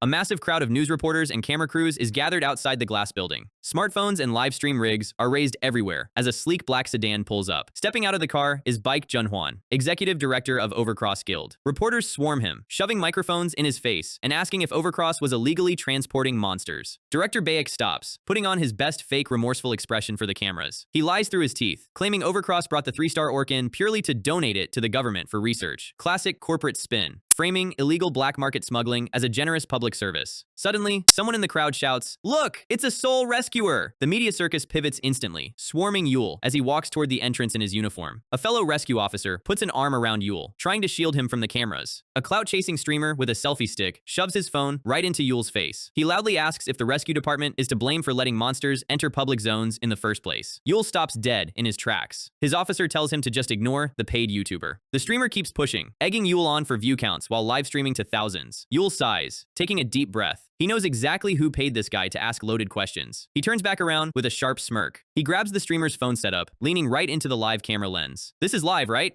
Good. I want everyone watching to hear this. Yule unloads at full volume. Feels real good getting paid by big guilds to wipe their crap for them. Huh. He points a finger straight at director Baek Junhwan, standing on the steps. We're the underpaid civil servants who clean up every single life-threatening mess you rich bastards drop whenever you feel like it. Isn't that right, Director Baek Junhwan? The entire crowd goes completely silent. Inside the building, Yule's officer yanks him away by his hair, panicking and apologizing to the cameras. The streamer stands there, with his jaw open, as the stream chat goes absolutely chaotic. Director Baek's assistant whispers to him, confirming Yule is the same scout who mouthed off before. Baek Junhwan glares at Yule's back, his fox-like smile morphing into pure venom. thick, dark red aura flares off the old man's shoulders. Chief O crushed that bastard. Cut to the top floor conference room inside Bureau HQ. A large projector displays the viral YouTube live stream clip of Yule's call-out. Articles and news reports are flooding the internet. Half the public praises Yule, half calls for his suspension. Manager Lee Han rubs his forehead in stress, arguing that punishing Yule is completely unfair. He insists Overcross was in the wrong, and Yule was just speaking the objective truth. Surveillance head Hyun Gi-hyuk crosses his arms, looking down at Lee Han coldly. Hyun argues that public perception matters more, demanding Yule be officially disciplined to appease Overcross. Lee Han slams both fists onto the conference table with an explosive crash. Are you saying our rescue department did a sloppy job? Han points a finger back, yelling at Lee Han for losing his composure. That's enough, both of you. A bearded man sitting at the head of the table takes a sip from his paper teacup. It's Park Gwang-soo, director of the management bureau. He calmly notes that Yule currently holds a 100% successful rescue record, a talent the government cannot afford to lose. He takes another slow sip of tea, a cunning smirk spreading across his face. Overcross played an entertaining move against us. It's only polite that we respond in kind. The top brass just backed our guy. The war with Overcross is officially on. So, after slamming Overcross Guild on live TV, Yule gets called to the top floor. No security squad, no handcuffs, just a polite knock on the door. He steps inside, keeping his usual zero-fear posture. Standing at the desk is director Park Gwang-soo, the guy who basically runs National Hunter operations. He offers Yule a seat like they are old college friends catching up. When the highest political authority in the country invites you for tea, you take the seat. He pours a fresh cup of hot tea. Yule takes a sip and casually drops a 5-star Yelp review, just to keep things polite. Park takes a sip of his own and skips the small talk. If you retook the rank evaluation today, what do you think you would get? Yule doesn't flex a letter, but he makes it very clear D rank is ancient history. Park gives a subtle grin. He already knew the answer before asking. He mentions that corporate guilds are throwing a massive fit behind the scenes, trying to drag Yule into a public scandal. Yule immediately starts reading between the lines. This is Director Park, a guy whose political strategy stats are entirely maxed out. Manager Lee's advice echoes in Yule's head. Do not try to outmaneuver this man, or you will hurt yourself. So, Yule decides to stay quiet and let the big boss cook. Park reassures him he is not going to dig into how Yule got so strong overnight, because right now, the government needs Yule's firepower way too much to care about paper credentials. The play? Send Yule to the countryside for a temporary 6-month transfer until the corporate drama cools off. Cut to the sunset outside headquarters. Expensive leather shoes echoing down the hallway. Overcross CEO Baek Junhwan is walking with surveillance supervisor An Siwoo. Baek asks Siwoo why he gives a damn about a low-tier rescue worker. He calls Yule an annoying bug that stays in his sightline. Classic villain monologue energy. Siwoo tells him to watch his mouth, claiming he just wants an objective look at things. Baek sneers, asking if Siwoo and Yule are best friends now. Then a familiar face turns the corner. It is Yule, looking completely unbothered as usual. Baek immediately tries to rub salt in the wound, gloating about hearing news that Yule is getting exiled to the boonies. Siwoo looks shocked that an outsider already knows about classified internal transfers. Yule points out that Baek sure spends a lot of time stalking his daily schedule. He casually notes it is only a 6-month dispatch anyway. Baek laughs like a guy who thinks he just won a grand prize. He tells Yule only managers get dispatches, meaning Yule is getting demoted and kicked out. Time to face reality, kid. Yule hits him with the ultimate counter ratio. Oh, didn't you hear? As of today, I was double promoted to senior associate. Both Baek and Siwoo's jaws hit the floor at the exact same time. Yule looks at Baek's stunned face and asks why he isn't smiling for his favorite rescuer. Baek tries to save face by complaining about government favoritism. Yule tells him point blank, the Bureau just values actual talent, unlike Overcross. Dark, purple villain aura flares up against Yule's crimson pressure. The air in the hallway gets heavy. Siwoo steps right between them before Baek loses his mind in a government building. Baek catches himself, pretending he just spaced out for a second. He turns around to leave, taking a massive public L. But he turns his head to drop one last line of unsolicited advice. He claims moving Yule won't change the fact that Overcross will break him. Yule stands his ground. No matter where they send him, his job as a rescuer doesn't change. Baek walks down the corridor, visibly seething. Siwoo tries to say something to him, and Taemu Wolverine completely loses it, slamming his fist into the concrete floor. The wall shatters under his raw mana impact. These goddamn bugs? Yeah, he is taking this totally well. Back at Director Park's office door, Park stands by the window, sipping his tea like nothing happened. He reassures Yule that the countryside move is strictly a 6-month political shield. All Yule needs to do is bring back solid results so the corporate guilds can't touch him. Yule sits quietly, already scheming his next move. Park notices that look on his face instantly. Yule admits he actually has one request before leaving. If you're sending me down anyway, send me somewhere that has the worst problems. Park takes another sip of his tea. He looks out over the city lights. This kid really is a piece of work. Meanwhile, down at the rescue department office, the junior analyst with glasses screams at his computer monitor in total disbelief. He asks manager Lee Han if he knew Yul got double promoted and transferred in the same afternoon. Lee Han calmly says of course he knew, but the junior panics about how they will survive field rescues without Yul. Lee Han tells him to stop crying, dial Yul's phone, and invite him to the team dinner. Yul picks up on the second ring. What? I'm busy right now. Cut to a glowing dark purple forest crater. Yul is standing in tactical gear, with his phone pressed to his ear, staring at a giant flying hornet's nest. He tells his junior he is doing overdue homework, while his system window flashes a 72-hour deadline to kill the queen wasp. Call me back later. Yul hangs up on his junior without waiting for a reply. 72 hours left on the system quest. Time to grind. The Stinghawk swarm is spawning faster than a bugged lobby. Yul ignites blue lightning aura straight down the shaft of his spear. Aroga. He leaps off the ridge directly into the hive crater, yellow eyes glowing under his hood. Pure main character focus. He skips the trash mobs and aims straight for the queen's location. He swings Zero Roga in a wide arc, deflecting an incoming projectile volley midair. He lands on the slope and spots the elite formation gathering below. The swarm pit firing stinger artillery. These bugs are firing stingers like heavy machine gun rounds, but Yul keeps parrying on the move. Before they can surround him, Yul summons Zik Sphere over his left palm. He spins midair, casting a massive spatial rift right in front of the incoming barrage. The portal swallows the stinger volley hole, throwing the airborne hornets completely off balance. He uses the draft momentum to crash through their forward guard line. With the swarm disoriented by spatial distortion, Yul charges toward the central nest mound. A massive elite hornet drops from the high canopy. The Stinghawks start clinging low to the tree trunks and ground level. Yul sprints across the terrain, taking note of their behavior. Their movement pattern just shifted. They are hugging the dirt so they don't get sucked into Goksphere. Between the stinger ambush and ground positioning, it's clear now. Queen Scepter radiates a terrifying pinkish aura from the crater depths. Yul grins. He is actually impressed the boss AI has decent pathfinding. Flashback to Yul, sitting at his computer checking his Labyrinth UI before the mission. System status. 11 out of 35 allied units remaining for ghouls. 7 red goblins. Minion respawns are locked, because boss Ziri died. Since he can't spam minion meat shields right now, Yul has to run a hyper-aggressive solo plan.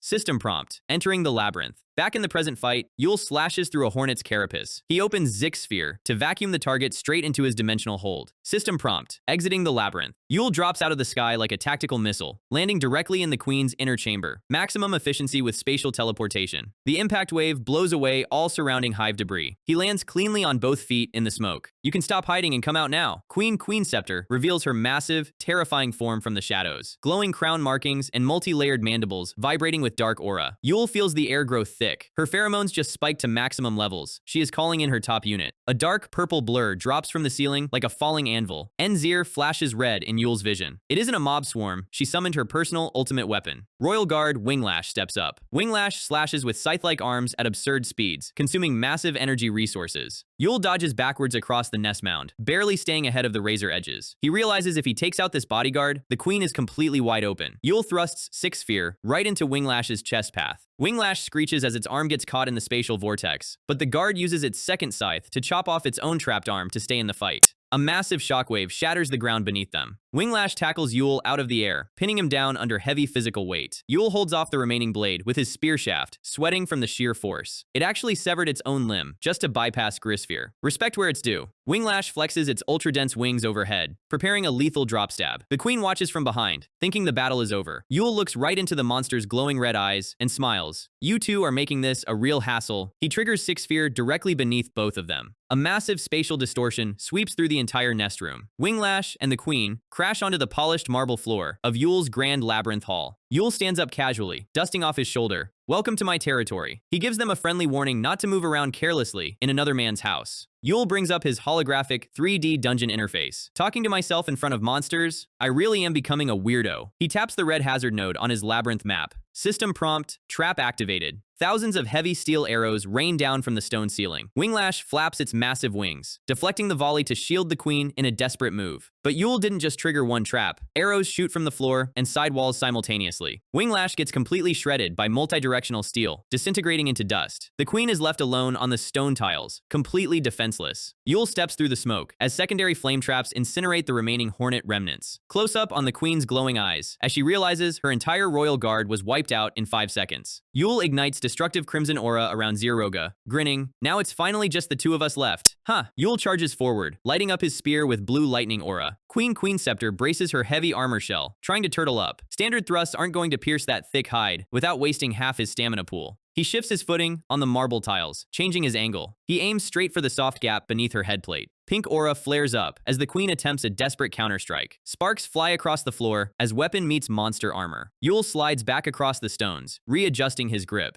Nothing's ever easy, is it? There are 3 days left on the quest timer, but he has zero intention of dragging this out. He taps his glowing green Labyrinth UI menu with a confident smirk. System prompt. Activating trap. Exploding stone pillars burst directly beneath the queen's stomach. The blast flips the giant bug onto her back, completely exposing her soft underbelly. Yul ignites intense weapon-draining flame aura around his spear tip. It eats up weapon durability like crazy, but the sheer firepower makes up for it. Time to test his high-tier fire technique for the very first time. He dives from above with a blazing spear strike. Fiery impact pierces straight through her core crystal. Flames consume the entire chamber in a brilliant shockwave. Martial arts technique, Zero Red Lotus, obliterates the boss from the inside out. System prompt. Quest complete. You have defeated Queen Scepter. The giant monster collapses dead onto the floor, smoke rising from her carapace. Yul kneels in the embers, taking a heavy breath. He looks down at his bandaged hands, feeling the weight of the fight. He remembers his past, saving people on the field while feeling completely helpless whenever high-rank monsters showed up. He clenches his fist tightly. I will never run away ever again. System windows stack up multiple level-up prompts. Quest rewards deposited straight into his inventory. Time to inspect the loot drop. Item 1. Night Stinger Daggers, rare. 95% chance to paralyze low-tier monsters on hit. A solid backup weapon, but the real prize is the second item. Item 2. Night Queen Scepter's Royal Jellies, a one-time item that permanently rewires his mana constitution. Labyrinth traps draw directly from his MP pool, so expanding his mana capacity is top priority. He pops the glowing jelly straight into his mouth without hesitating. Golden light surges through his pupils instantly. Swirling blue mana storms erupt around his entire body. Yul grits his teeth as pure energy circulates violently through his veins. The condensed mana is trying to burst right out of his chest. He didn't grind this hard just to let his stat gains explode him. He regulates his breathing, using Duck Serenities to force the energy into his blood vessels. The blue storm settles into a calm, glowing aura. System prompt. Transformed into special constitution. Every single one of his sensory stats spikes instantly. Profile check. Level 40, mana stat skyrockets to 520. This is why he risks his life on quests. Then he notices a small warning label about side effects. He brushes it off for later. The main event right now is restocking his dungeon army. He places his palm against the captured wasp comb structure. His surviving red goblins are in the background, drinking honey like it's happy hour. Solo fighting has its limits, so he needs a fresh mob pool. He inspects the dormant egg chambers inside the comb. A system notification pops up with a recommendation. System suggests installing new trap, 9 Neural. A glowing pool of toxic green liquid opens beneath the giant comb. Any corpse submerged in the lake transfers its experience and traits directly to designated labyrinth units. Yul assigns the queen's corpse energy straight into the hive eggs. Green aura surges through the structure as all eggs absorb the queen's traits instantly. Now he just needs a new labyrinth boss to replace Ziri. He spots a massive, glowing golden egg chamber near the core. Yul gives a sinister smirk. Look forward to it in there. I'll be bringing you plenty of tasty enemies. The golden egg glows with intense light. System prompt, labyrinth boss, named. Cut to Seoul at night.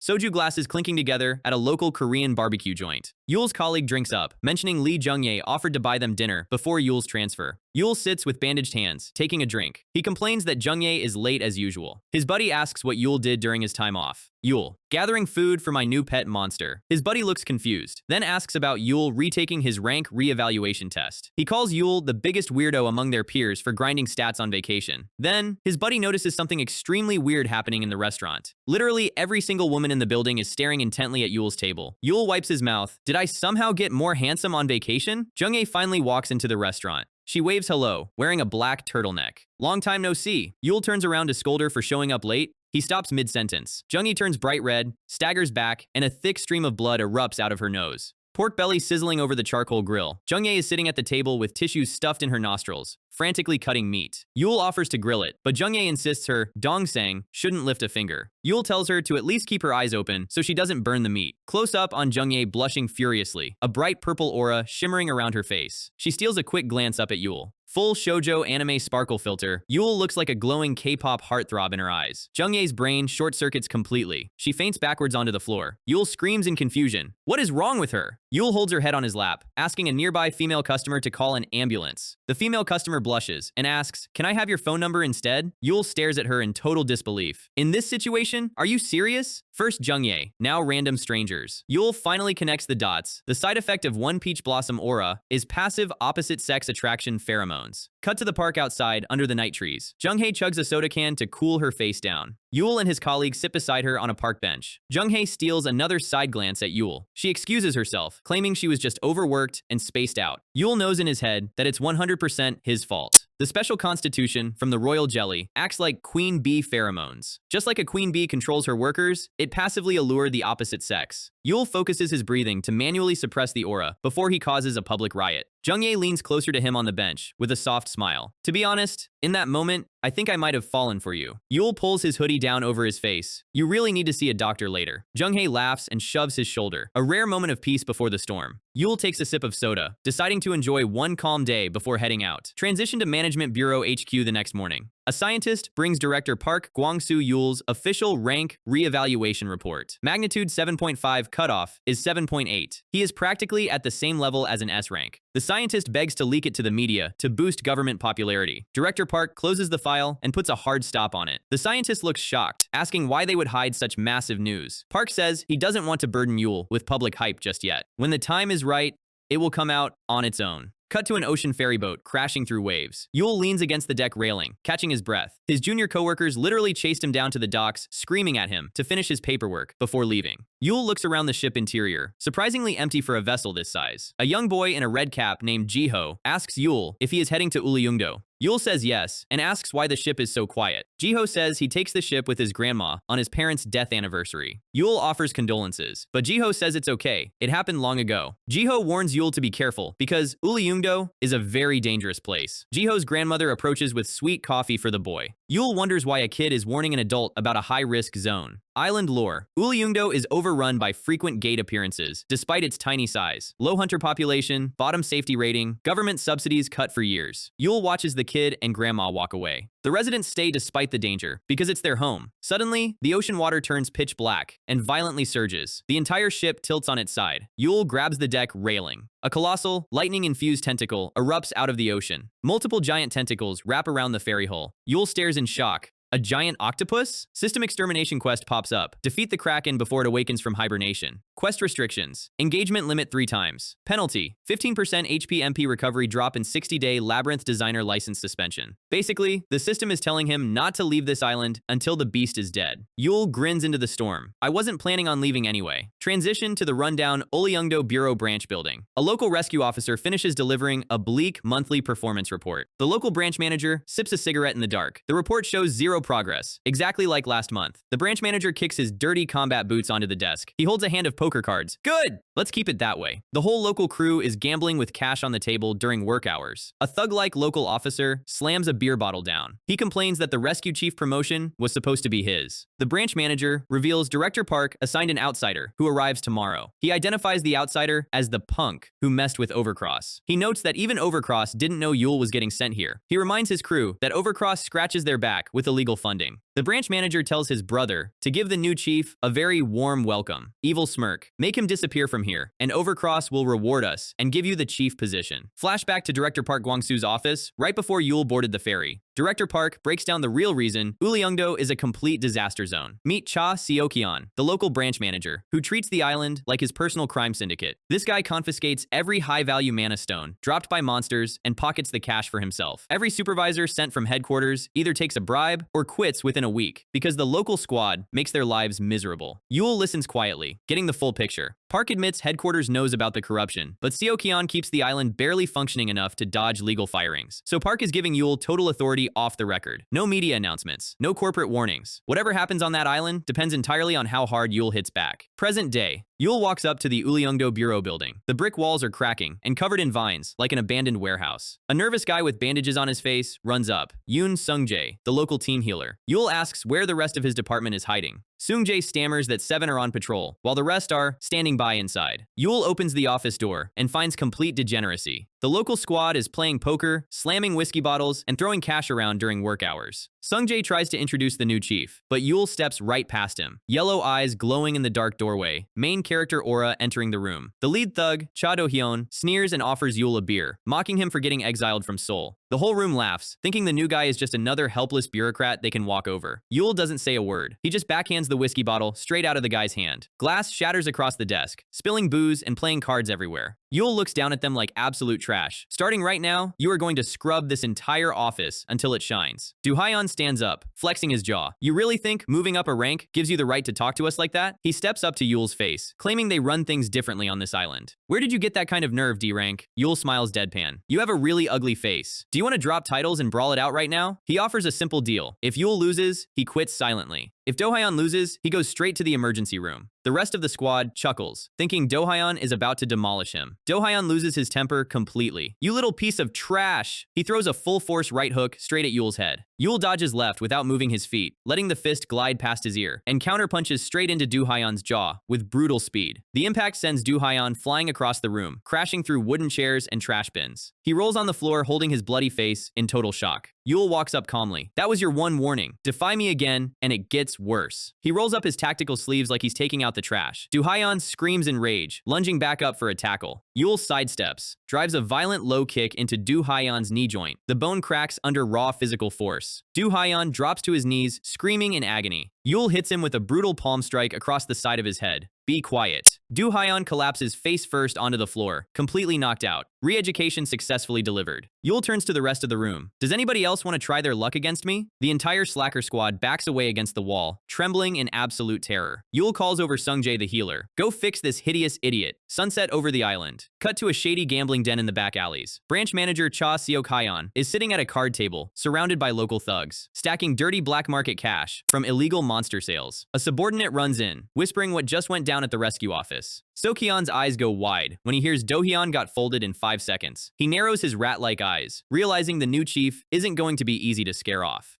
Back at the Clean Rescue Department lecture hall, the squad is sitting in neat rows, bruised and bandaged, looking like disciplined school kids. Yul stands at the podium. What you do off the clock is your business. But during working hours, your only job is saving human lives. He slams his fists together, flaring dark red aura. Do I make myself clear? The squad shouts in unison. Yes, understood. Then Yul shifts gears. Words aren't enough, so he's personally negotiating a 15% salary increase for the entire department. The squad starts whispering in shock. A 15% raise in a government branch is unheard of. Yul slams his hand on the podium, because this island is about to turn into a complete war zone, and headquarters will authorize it. He grins like a villain who already read the script. A voice echoes from the back doorway. I eagerly anticipate that wage increase. Branch manager Cha Seok-hyeon walks in, leaning against the doorframe with a fake friendly smile. He introduces himself as the overall island supervisor. Did my boys give you a proper greeting, Yul? Oh, definitely. Do-hyeon stood out especially. Do-hyeon flinches in his seat, keeping his head down like a traumatized student. Seok-hyeon offers full assistance to Yul, pretending they are on the same team. He claims the rescue department is under his personal jurisdiction anyway. He smiles like a sleazy car salesman, reaching out for a handshake. Yul just gives him a cold, deadpan smirk. I decline your proposal. Seok-hyeon's smile instantly freezes. Yul drops the bomb. Seok-hyeon was so busy playing cards today that he missed the official notification from headquarters. Starting today, Uliungdo has been officially reclassified as a calamity zone. Seok-hyeon's jaw drops.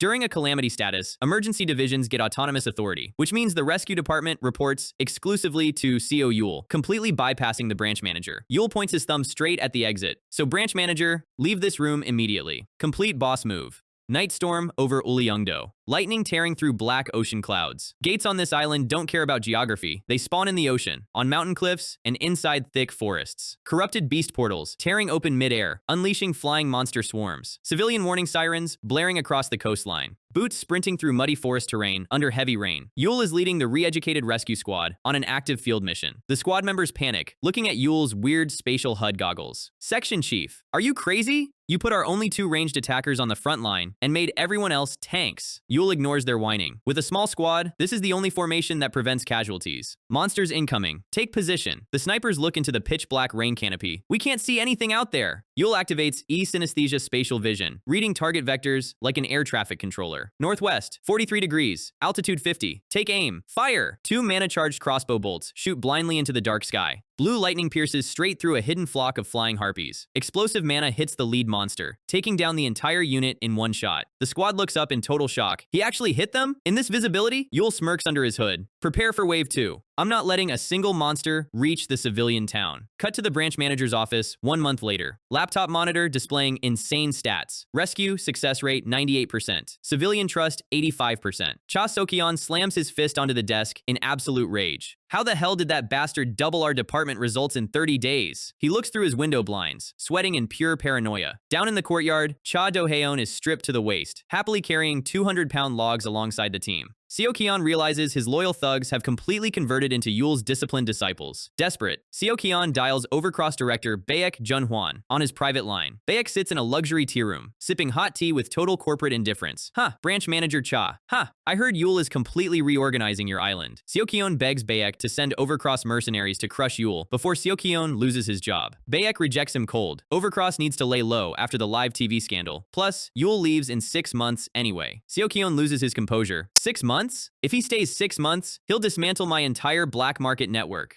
He tries to blackmail Baek, threatening to expose Overcross's illegal monster trades to the press. Baek's expression instantly goes ice cold. Watch your mouth, branch manager. Threatening me is a decision you won't live to regret. Baek hangs up the phone without a second thought. Total villain hierarchy on display. Seo-kyeon stares at his phone, realizing he just got completely abandoned by his corporate sponsors. At this rate, I'm going to lose everything. He spirals into unhinged madness, grinding his teeth. Suddenly, a red warning flashes on his desk radar. Unannounced gate energy detected in Sector 4. Instead of calling a safety alarm, Seo-kyeon's face twists into a psychotic grin. He grabs his radio. If I'm going down, I'm taking that chief with me. Back at the tea room in Seoul, Baek sets down his phone. Sitting across from him is a hooded woman with icy blue eyes. Meet Reika, Overcross's top assassin. Baek asks if she is still heading to Uleungdo for her private mission. He asks for a small personal favor while she's there. Eliminate Seo Yule. Make it look like an accident during a gate outbreak. Transition to the Uleungdo forest, clearing at sunset. Jang Jun-soo from the Martial Arts Association steps up to address the squad. The rescue members whisper in awe. Yule actually flew an S-rank Taeson's top disciple just to train them. Jun-soo demonstrates Yupa, an advanced martial technique that uses monoflow to disperse physical kinetic force. He orders a training partner to swing a massive wooden sledgehammer straight at his chest. Impact hits. Air splits around his body. Blue mana shockwaves radiate outward through the dirt, leaving Jun-soo completely unharmed. If you control your mana flow, basic physical attacks can't touch you. Jun-soo asks if anyone wants to test it out first. Do-hyun steps up arrogant as ever. Looks easy enough. Just push the impact out, right? He flexes, getting ready to block the hammer. The sledgehammer hits him like a freight train. Bam. Do-hyun gets slammed face first straight into the dirt like a Looney Tunes character. Yule steps over his unconscious body. See? Not as easy as it looks. Now everyone, begin your sets. Sunset covers the mountain range. The entire squad is grinding hard, lifting logs and practicing defensive stances until their arms bleed. Jun-soo sits beside Yule on a wooden fence. Impressed, they're working way harder than I expected. Young, Yule grins. I fixed their mentalities myself. He points down at main tank Han Kang-moo, who is radiating intense orange aura while blocking hammer strikes. That guy has real potential. A few more weeks and he can tank A-rank hits. Suddenly, blood-chilling wolf howls echo from the deep forest. Jun-soo stands up. Wolves near the village? There aren't any wild wolf packs on this island. Yule checks his wrist comms. No gate break warnings from the Bureau radar. System alert flashes violently. Next has been activated. Yellow lightning sparks from Yule's eyes as he realizes what's happening. Yule leaps off the fence, screaming at the top of his lungs. Get the residents to the shelter immediately. This isn't a standard gate. It's werewolves. A massive, clawed foot slams into the dirt path, shattering the ground. A pack of giant, blue-flamed werewolves erupts out of the shadows with glowing eyes, charging straight for the civilian village. Night air over the island crater, heavy with dark monster aura. A pack of blue-flamed werewolves charges through the forest like a freight train. Glint of blue light in their eyes, pure bloodlust. Normally, branch manager's forward gate coordinates directly from government radar. Yule sweeps his spear through the dark, deflecting a diving wolf mid-air. The fact that monsters are already tearing into civilian barriers means one thing. The local squad is getting overwhelmed at every shelter. Back at the office desk, the emergency alarm radio lies completely ignored. Branch manager Cha Seo-kyeon sat in the dark and intentionally deleted the warning. He really thought killing civilians would drag down Yule's performance record. The level of smooth brain logic on this villain is unmatched. Yule decides to settle that score later. Right now, he activates Labyrinth LV3 trait. A massive cosmic portal tears open right behind him. Dicker Labyrinth monster releasey. Dozens of armored stinghawks pour out into the real world. Cut to shelter number 2. Werewolves are pounding on the reinforced steel doors. A massive wolf claw tears right through the outer frame. Main tank Han Kang-moo braces behind his tower shield, teeth grit. He shouts back to Sung-jae, the healer. The outer defense line just collapsed, and civilians are screaming in the back. Kang-moo orders everyone to fall back behind the second barrier. Sung-jae panics, suggesting they run for the emergency exit to find another shelter. Kang-moo stops him cold. It's the exact same nightmare across the whole island. Another wolf arm busts through the inner door, snapping at the air. Kang-moo's eyes narrow with absolute resolve. They have to hold this line. Their chief is out in the dark, fighting the main gate alone. He trusted them to guard the residents. If we die here, what would that make the chief? Look at this character growth, man. Sung-jae raises his glowing hands. Even the timid healer isn't backing down. They didn't bleed through Yule's hellish training sessions just to fold on day one. The inner steel door shatters off its hinges. Werewolves dive into the corridor. Kang-moo ignites blazing orange aura across his shield, and pickaxe, bring ITON. He drives his shield forward, catching 3 wolves at once in a massive impact wave. Meanwhile, down in the civilian alleyways, a rogue werewolf stalks a figure running across the rooftops. The beast leaps from a roof edge, claws bared for a kill strike. The figure sidesteps on the tiles with absurd speed. Meet Reika, overcross's top assassin, hooded and looking like she stepped out of a Ninja Gaiden game. She reaches for her katana hilt, getting ready to slice the beast in half, when a giant flying hornet dives out of the night sky like a jet fighter. Yule drops from the hornet's back, driving his spear shaft straight through the werewolf's spine. The impact crushes the beast into the pavement. A squad of stinghawks circles overhead in perfect military formation. Yule pins the thrashing wolf to the dirt, without missing a beat. The monster twitches once and goes totally stiff. Yule yanks his spear out, stepping over the carcass. He looks up at Reika standing on the roof edge. Reika stares down, her icy blue eyes wide, in absolute disbelief. Yule mistakes her for a stray civilian. Are you all right? He scans her with sensory vision. Yeah, she's an awakened, and a strong one. Reika feels Yule's purple aura flaring in the dark. This man,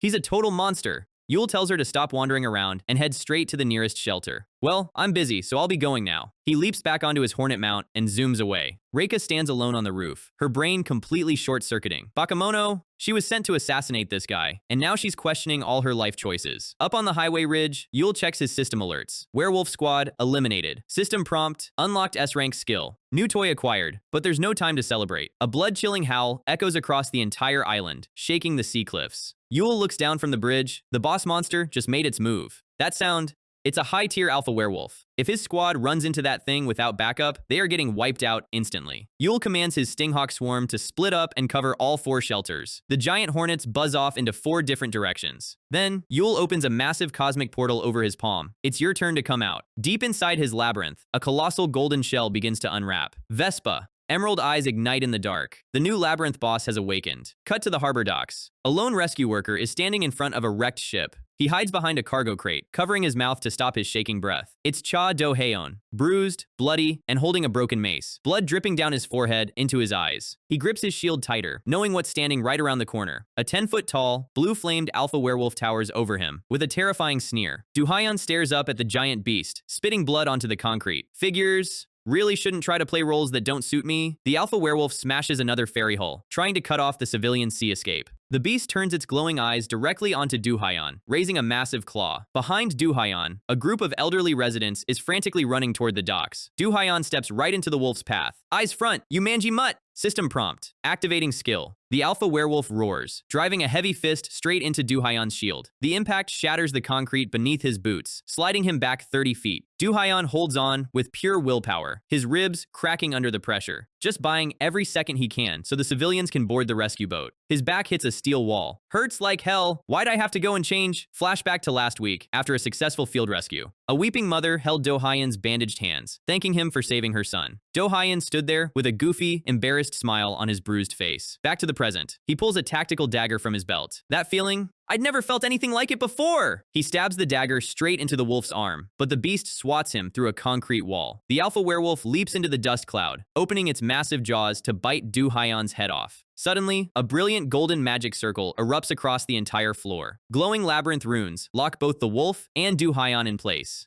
Spatial distortion flares up. Skill. Sictor Phantom Labyrinth. Do-heon blinks, finding himself sitting on pristine marble tiles inside a giant cosmic hall. a skill that pulls targets straight into the labyrinth without double sphere. Convenient. Yul steps through the light, holding his spear. Chief? You look like hell. Du-Hyan stammers, did you make this entire domain, Chief? Yul, no idea about that. Yul presses a glowing glass vial against Du-Hyan's neck. Du-Hyan's eyes flutter shut instantly. It's a health potion and sedative in one. You'll feel better after a nap. Yul turns around, facing the enraged alpha werewolf. Sorry, swapping players. Crimson aura erupts from Yul's spear tip. I'll be your opponent from here on out. Cut back to shelter number 2 in the real world. Kangmu's shield breaks in half under a twin wolf attack. He collapses to one knee, arms shaking. Sungjae barely able to stand behind him. A werewolf leaps down from the ceiling rafters for the kill. Kangmu closes his eyes. I pushed myself in every training session, but it wasn't enough. This is it. Sudden golden flash tears through the room. A golden blur bisects the diving werewolf mid-air in a fraction of a second. Kangmu snaps his eyes open in total shock. Metallic golden boots land soundlessly on the floor tiles. Meet Vespa. Sleek armor, scythe arms, long stingtail, swaying slowly. The bisected wolf explodes into dark particles behind her. Vespa turns her emerald visor toward the remaining wolves, radiating boss-level aura. Kangmu's jaw is on the floor. She took down the werewolf in an instant. Sungjae stammers in terror. What are you supposed to be? Vespa gives a subtle, intelligent head tilt through her visor. She zips forward like a golden lightning bolt, clearing the entire corridor in 3 seconds. Sungjae,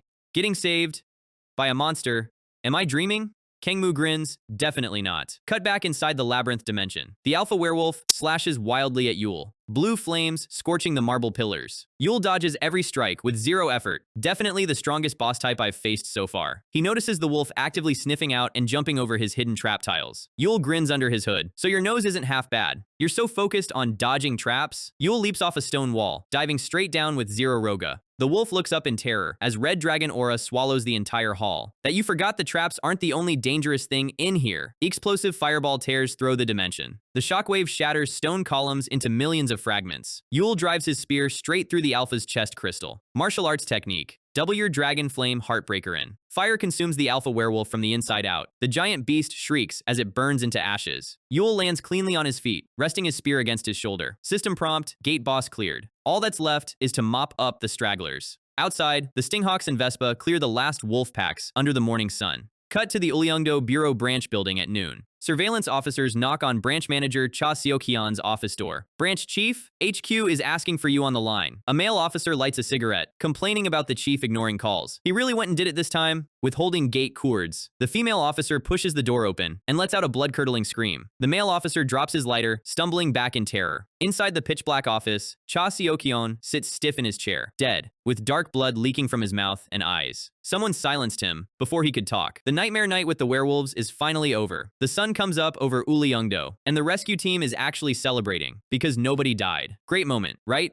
Wrong. Immediate new disaster. Yul is standing over the body of the corrupt branch manager, and the officers are trying to guess what happened. The guy was a B-rank hunter, so a random wolf didn't do this. Both thumbs were neatly taken off. This was a professional hit. No tracks, no evidence, completely clean. Except for one thing. To kill an awakened, you have to use mana, and mana leaves a trace. Yul immediately turns to the surveillance officer and gives orders. Pull every single entry and exit log for this island from the past week. Meanwhile, somewhere on the island, our assassin is having a nightmare. A flashback to her childhood in Japan, surrounded by blades and shadow operatives. Her name is Sanagi Mika, and her entire life has been a contract. Discard your feelings. You exist only for the head of this family. Standard tragic backstory stuff. She snaps awake inside a hidden sea cave, breathing heavy on the cold stone floor. It has been a long time since she dreamed, and she really did not need that reminder today. Back at the bureau office, news about the branch manager's death is starting to leak. The boats are grounded, people are getting restless, and Yul is running the whole show. His subordinate basically says, honestly boss, everyone prefers you in charge anyway. Then he asks if Yul is really going after the killer by himself. Yul scratches his head like it is no big deal. Tracking is literally my specialty. Plus, everyone else is busy rebuilding. But internally, he knows there is a problem. Every time he got close to this killer earlier, they vanished into a cloud of dark fog. So if spatial magic alerts them, he is just going to do this the old-fashioned way, by using a swarm of giant wasp minions as personal satellite cameras. Very old-fashioned. Down at the docks, Mika is walking around in casual clothes, laying low. A kid running past bumps right into her leg and goes flying onto the pavement. She kneels down immediately, asking if he is okay. The kid just laughs it off and says he wasn't looking where he was going. She watches him smile, completely confused by normal human behavior. The kids run off playing tag, and Mika just stands there. When you have done nothing but take lives since you were 7 years old, you don't get normal memories like that. She reminds herself not to get attached. There is no escape for someone like her anyway. Dark fog starts swirling around her boots. And right on cue, a giant shadow drops from the sky. Vespa, Yule's humanoid hornet boss, dives straight down. Mika senses the threat and turns around just in time, looking up with zero fear in her eyes. She draws her blade and deflects Vespa's scythe arm in a shower of sparks. She recognizes the monster immediately. This belongs to that guy. We meet at last, Natsume Aya. Yule walks out of the shadows, casually leaning against the cliff wall. She pulls back, shocked. How did you find me so fast? Yule points to his eye with a smug grin. Nothing escapes my sight.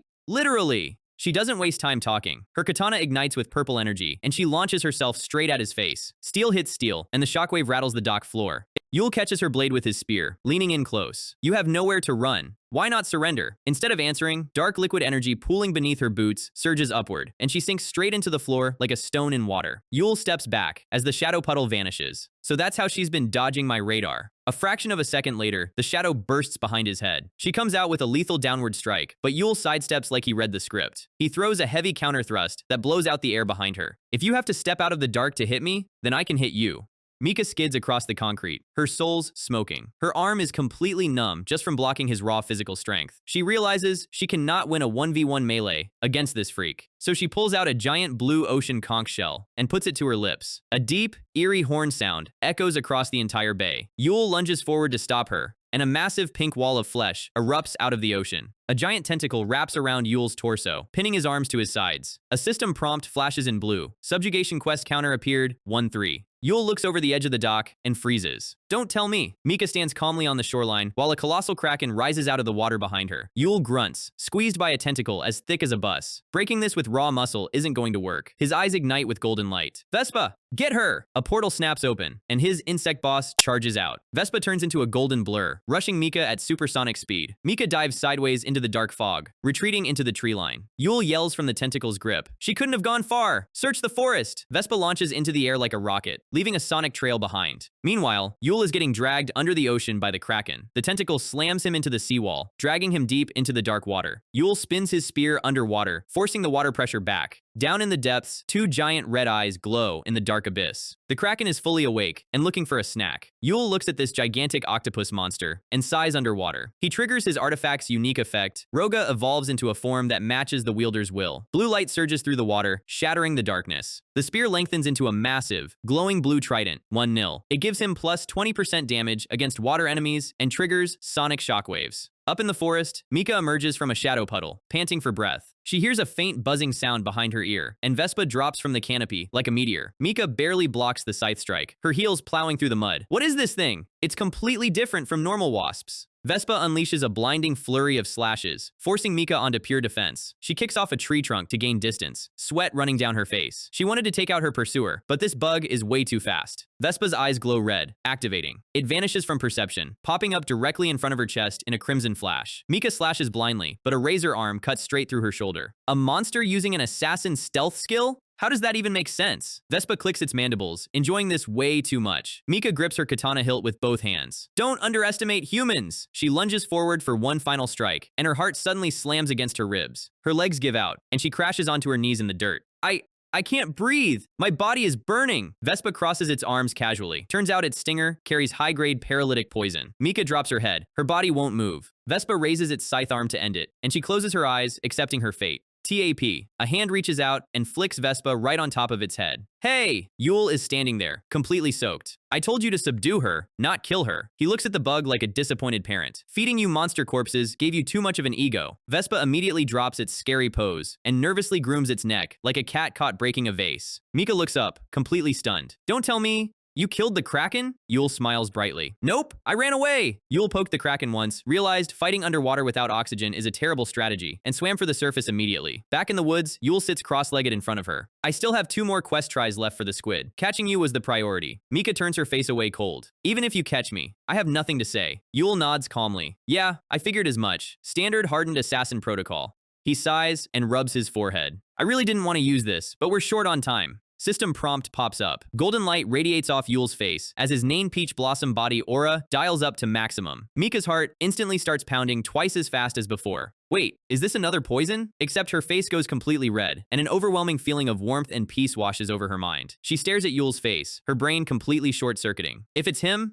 maybe I can trust him? Her katana drops into the mud with a clatter. I'll tell you everything I know, so please, free me from these shackles. Yul gives her a warm, reassuring smile. Just cooperate, and I'll take care of the rest. Cut to Seoul. Inside Overcross Guild's luxury headquarters, Rodeo Palace. The elevator doors open, and director Baek Jun-hwan walks out in full raid armor, looking smug as usual. His secretary bows, congratulating him on another successful gate clearance. Then the secretary drops the news. Sir, we haven't received word from the Japanese assassin yet. She might have been eliminated or captured by Seo Yul. The secretary worries the contract details might leak. Baek Jun-hwan just laughs evilly. It's fine. Those Tokugawa tools are trained to take their own lives if captured. He narrows his eyes, turning toward the big screen TV on the wall. The news anchor is broadcasting live. Ulyungdo dungeon break concluded. 0 casualties under Rescue Chief Seo Yul. Baek Jun-hwan grips his gauntlet until the metal cracks. He should have played house quietly in the countryside. Why does this bug keep climbing up? He pulls out his phone to order another hit. A few days later, back at the Ulyungdo government building. The sun is shining, and the office is finally back to normal. Yul is sitting at the executive desk, reviewing files. Officially, the branch manager's assassination was closed with culprit fled the island. Yul was officially named acting branch manager, cleaned out the remaining corrupt staff, and gave his team huge bonus checks. He looks across his desk. Mika is standing there, wearing a comfortable rescue department jacket instead of her assassin gear. Yul leans back, linking his fingers. So, the Tokugawa clan your family serves has direct ties to Baek Jun-hwan? Mika nods seriously. Yes. He paid them directly for the hit. Yul taps his finger on the desk, a dangerous smirk slowly spreading across his face. I thought he was just a sneaky corporate slime, but he's really out here running wild. Director Baek Jun-hwan. Back in the office, Yul is grilling Mika about what her boss wanted, with a giant squid. Was the Tokugawa clan planning to use the Kraken as a weapon? She admits they were raising it for power, but Yul cuts her off before she can ramble. Overthinking politics right now is useless. The Kraken is awake, and the island is in danger. He looks at her cleanly. I promised I'd help you, mostly because you hesitated to blow that flute. That doesn't mean your hands are clean, so you're getting a punishment. From now on, you follow my orders and save as many lives as humanly possible. Mika sits there stunned. A punishment that is the exact opposite of how she was raised. She clenches her fist, eyes turning dead serious. Understood. I will save lives. Yul grins.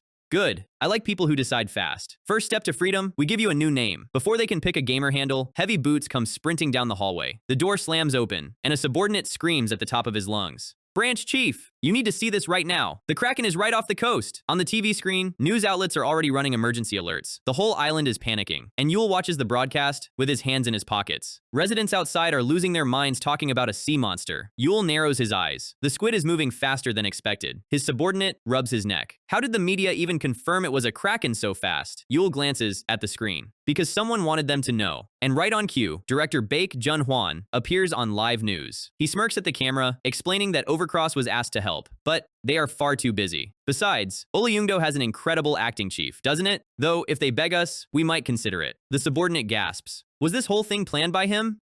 Yul tilts his head back with a yawn. Don't stress over it. If we play his game, we end up dancing on his leash. Simple as that. So, how do we handle it? Easy. We don't play along. Yul turns to his squad. Gear up, team. We're going squid hunting. Silence hangs in the room for 3 straight seconds. Excuse me? W-E-A-R-E? Yul ignores the panic and points straight at Chado Hyon. Do Hyon, King. It's your time to shine. Out in the stormy ocean, rain is pouring over the dark waves. Sharks are swimming peacefully underwater until massive pink tentacles explode out of the dark and snap a shark in half. Blood fills the water as the Kraken devours the school hole. Its multi-eyed head throbs with dark aura. It remembers the human who stabbed its eye earlier. The human who wounded me. I will repay that humiliation. It glides toward the shoreline, hungry for revenge. Suddenly, a wave of bright green fog drifts into the water above it. The Kraken sniffs the water and instantly regrets having nostrils. What on earth is that horrific smell? Up on the seawall, the squad is standing in rain cloaks. Chief, can we really kill an S-rank monster ourselves? Honestly, no idea. Relax your face. I'm joking. We have these. Yul pops open a metal briefcase. Inside are 2 insane items. Neelish, which let you sprint on water, and Neelish for breathing underwater. Did you buy these, boss? Nope. A griffin delivered a package this morning from some genius named Ian in the Wizard Kingdom. The subordinate's jaw drops. Ian Graham? The master crafter? Ian Graham is the legendary wizard who designs all the high-tier gear for the Rescue Bureau. A total recluse who never talks to anyone. Why would he send top-tier artifacts to you? Yul shrugs. The note just said, hope these help. From one fan to another. While the squad digests that Yule has an S-rank wizard fanboy, Do-Hyeon is standing on the ledge, sweating green clouds. Chief, you said it was my time to shine. System prompt pops up. How is dumping biological warfare into the ocean shining? Yule covers his nose. Well, the conch flute broke, so luring it with foul odor is our only option. The surrounding squad members are literally gagging from the smell. Yule smiles behind his collar. Nothing can resist coming up to beat you after smelling that. Why do you even have a skill like that? You really built a walking trash character? Shut up! Do-Hyeon yells into the storm, like a giant monster is gonna surface just because I smell bad. Boom. A tentacle as big as a skyscraper erupts out of the ocean. Do-Hyeon freezes on his knees. B! The tentacle slams toward the seawall, and the squad screams. Yule steps forward, his new boots flashing blue. He leaps straight off the ledge, landing on the ocean surface like it was solid glass. Everyone, battle positions! He draws his evolving spear, blue lightning swirling around the tip. The Kraken hunt begins now! The giant tentacle comes crashing down like a falling crane. Yule shouts back, Do-Hyeon, cover the front line. Yule spins his spear, slicing through the meat in a flash of lightning. He lands on the water, checking his edge. Without wave crest underwater, cutting dry leather is tougher. Rescue team, full assault! The snipers unleash a barrage of glowing mana bolts from the ledge. Light arrows rain into the ocean, pinning the tentacles back. Do-Hyeon slams his heavy shield into the concrete, absorbing a crushing blow. Yule leaps over his shield, driving his spear deep into the tentacle to anchor it. Kraken or whatever. At the end of the day, it's just a giant octopus. He runs up the curving flesh, blue aura wrapping his boots. If we chop off the limbs, it's just free seafood. He delivers a spinning slash that severs a 20-foot chunk. Massive waves crash against the rocks as the ocean turns red. A sniper looks through his scope and pales. The colossal multi-eyed head of the Kraken rises out of the black water. Vicious is our chance. Blow its hat off before it dives. Yule halts on the seawall, his gut twisting. Wait, something's wrong. It's giving us a free target way too easily. The Kraken's jaw splits open, dark purple energy swirling inside its throat. Yule screams at the top of his lungs, "Shields Yoop now!" A massive dark laser beam blasts out of the Kraken's mouth, tearing through the seawall. The dark energy corrodes everything it touches upon impact. Hunters scream in agony as dark purple rot spreads across their armor. My leg! It's melting my leg! Healer! Get over here! I know! Hold on! Yule turns around, seeing half his squad down. The Kraken senses the weak link and sweeps 3 tentacles toward the injured. Yule sprints back, but he is too far out on the water to block all 3. It's deliberately targeting the wounded. Suddenly, a massive flaming silhouette drops right in front of the injured squad. Do-Hyeon ignites his shield with full mana. 0 mile. The tentacle slams into his burning barrier with a deafening crash. Do-Hyeon spits blood, holding the line with raw grit. Chief! Yule grins beneath his hood. Good man. He leaps into the air, launching himself over the boss. Mika, cover the left flank! A hooded figure shadow steps out of thin air. Mika glides across the tentacle surface. Purple katana slashes, redirecting the secondary strike. She uses Yule's spear shaft as a stepping stone, launching herself backward into the shadow fog. Yule drops straight onto the Kraken's skull. The Kraken panics, realizing it got baited, and starts diving back under. Trying to hide now is too late! Yule drives his trident straight into its main eyeball. The beast lets out a deafening screech that shakes the whole bay. Yule kneels on its skull, looking right into its burning red pupil. Remember my face, buddy? The Kraken's dark mana boils over with absolute hatred. So it was YOU who called me here. This time I kill YOU. A massive tentacle wraps around Yule's chest, squeezing the air out of his lungs. It drags Yule straight down into the abyssal ocean floor, splashing water 50 feet into the air. The ocean surface closes, leaving the squad screaming on the docks. Deep underwater, the Kraken pulls Yule down into the pitch-black abyss. Yule looks at the glowing red eyes, staring at him in the dark. And then, underwater, Yule starts laughing. The team's stamina was at its limit. People were about to start dying. And down here in the deep sea, there are 0 witnesses. System prompt explodes in bright blue. Blue lightning detonates around Yule, blowing the tentacle off his chest. The Kraken shoots another underwater dark laser, but Yule teleports sideways in the current. Dodging lasers in your home turf is annoying, so let's change the arena. Yule extends his palm, a floating cosmic singularity snapping open over his hand. Erdled. The spatial vortex expands underwater like a black hole, swallowing the ocean current whole. The entire multi-ton Kraken gets sucked straight into the spatial tear. Yule snaps his fingers. Crash! The colossal Kraken drops out of the sky, slamming onto the dry stone floor of the tutorial labyrinth. The floor tiles shatter into dust under 50 tons of squid meat. A red alert prompt flashes in front of Yule's HUD. Tutorial labyrinth durability, 97%. Yule grimaces. Dropped 3% in 1 second, just from its weight. Huh.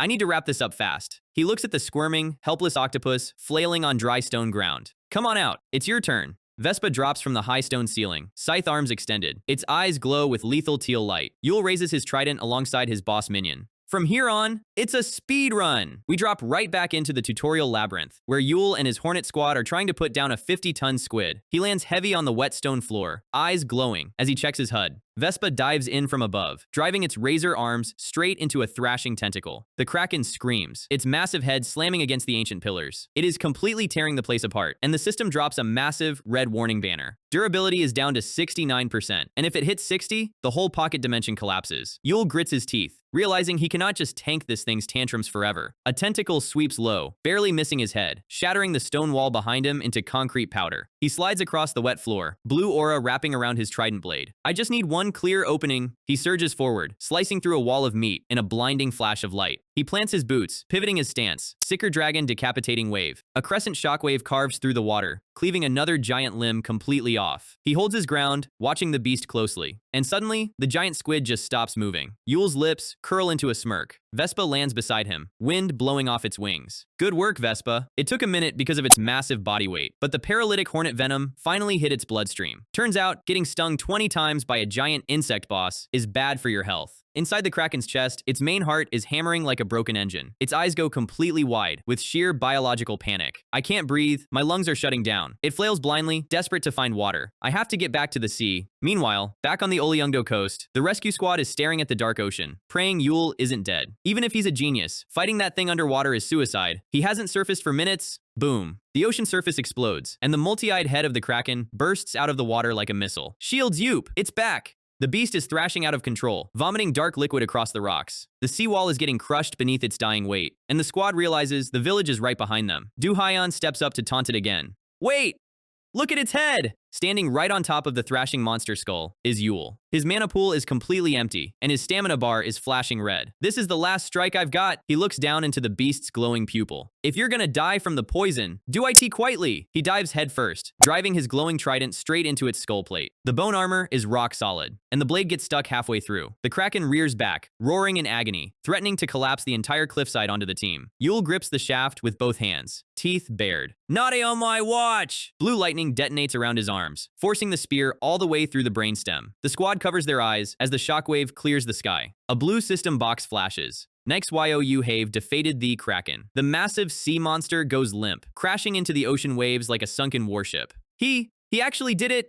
He killed the Kraken! The storm clouds break, letting sunlight hit the water for the first time all day. Yule lies flat on his back, on top of the dead squid floating in the bay. Man, the weather is nice. His squad yells from the dock, offering to pull him in, but he just waves them off. Then, a heavy chopping sound fills the air. A news helicopter orbits overhead, broadcasting his face across the entire country. Yule pulls his hood over his face, tapping his system interface. Red notification, tutorial labyrinth durability dropped below 60%. Dimension destroyed. He stares at the sky. So, I'm a labyrinth architect without a labyrinth now. Great. Then another window pops up. Hidden quest, wonder. Reward, build or acquire a brand new labyrinth domain. Yule smirks. Well, don't mind if I do. Cut to the next afternoon in Seoul. MKS News is playing live on every giant screen in the city. The Olyungdo Kraken was officially exterminated by Acting Branch Chief CO Yule. Inside Overcross Guild HQ, a heavy leather chair comes flying through the air, smashing straight into a glass cabinet. Director Baek Jun-hwan is breathing like a rage-quitting gamer, grabs his assistant by the throat, and lifts him off the ground with one hand. He held off an S-rank threat by himself? You think I can calm down? He glares at the TV screen, showing Yule's smiling face, cracking his knuckles. Meanwhile, back on Olyungdo Island, the administration building is literally overflowing with fresh food, fruit boxes, and thank you notes. The locals are smiling for the first time in months, and the rescue officers are actually feeling proud of their jobs. That night, the town hosts a massive festival with food stalls and lanterns. Yule leans over the roof balcony of the office, watching the lights below. Shadows swirl behind him, and Mika emerges from the dark. You're not joining them? Nah, rested enough. Yule turns around, looking at her cleanly. You had a dozen chances to escape during the chaos. Why stay? Mika pulls her hood low, eyes soft. Because I made a promise, and I want to get strong enough to earn real freedom. Yule smiles, leaning against the brick. Freedom isn't easy. It comes with a lot of boring responsibilities. But if you're serious, you're welcome to stay by my side. Yoon Seo-yeon. She smiles for the first time. Thank you. Then Yule rubs his chin, remembering something horrible. Though, starting tomorrow, I have to process 2 months of unfiled branch paperwork. He freezes, looking at her with glowing yellow eyes. Hey, didn't you say you inherited every stealth and disguise skill? She tilts her head. Yes? Yule pulls an absolute villain face. Do me a quick favor. Next morning, sunlight hits the branch office. Slam. A officer drops a 3-foot stack of documents on the desk. Branch manager, process these today. or your budget gets cut. The guy sitting in the chair nods, silently. The door locks from the outside, and the person at the desk dissolves her disguise, revealing Mika buried under 500 tax forms. She stares at the massive paper mountain, her soul slowly leaving her body. He really tricked me into doing corporate desk work. Meanwhile, out in the mountains, Yule steps through a purple spatial rift. Feel a little bad for dumping my shift, but this is priority. Hidden quest zone, dungeon, abandoned city of ether, red skies, and ruined towers everywhere. System prompt. Trial 1. Recover the lunar rock inside the tower within 2 hours. Yule looks at the tall spire ahead. Inside the main hall, a glowing blue crystal is sitting right on an altar. Yule touches it. Okay, sitting out in the open like this is way too bait. A magic circle flashes under his boots. The stone floor trembles, and a 15-foot ancient stone golem builds itself out of the ceiling rocks. Yule unslings his spear with a confident grin. Yeah, as if it'd be that easy. The golem slams its massive stone fist down. Yule dodges sideways, blue aura wrapping his blade. Don't know how many stages this quest has? The golem rears back for a double hammer fist, so I'll speedrun this whole tower in 10 minutes. Cut to Yeongdongpo, Seoul. Rain is pouring over a high-risk gate perimeter. A heavy government monitoring van is parked near the woods. Inside, 2 guards are chatting about grabbing coffee. Nobody's out in the park in this weather anyway. Wait, check monitor 4. Is someone approaching the barrier? Outside in the storm, a hooded figure walks calmly toward the glowing purple gate. He looks at the double barrier device meant to lock unauthorized entry. He pulls out a dark mechanical orb, pulsing with red energy. A formality from the Stone Age, he scoffs, tossing the orb onto the field. The device detonates in a red shockwave, shattering the official government barrier like thin glass. The purple portal stabilizes, completely defenseless. The hooded man smirk under his mask, fitting for a weak country that couldn't even clear a grade 6 gate alone. He gestures behind his back. Heavy boots step out of the shadows. 5 elite hooded hunters walk up behind him, radiating high-tier aura. All right, boys. The treasure hunt begins. Ancient tower, 2nd floor. A giant stone fist comes smashing down, and Yule duck slides underneath it like a Dark Souls veteran. His spear ignites with blazing red flames, his golden eyes locking onto the boss's core. Sicker red lotus. The explosion detonates the entire stone clay golem into flaming rubble. Blue system box. 2nd trial cleared. Yule catches his breath, checking the quest timer floating beside his head.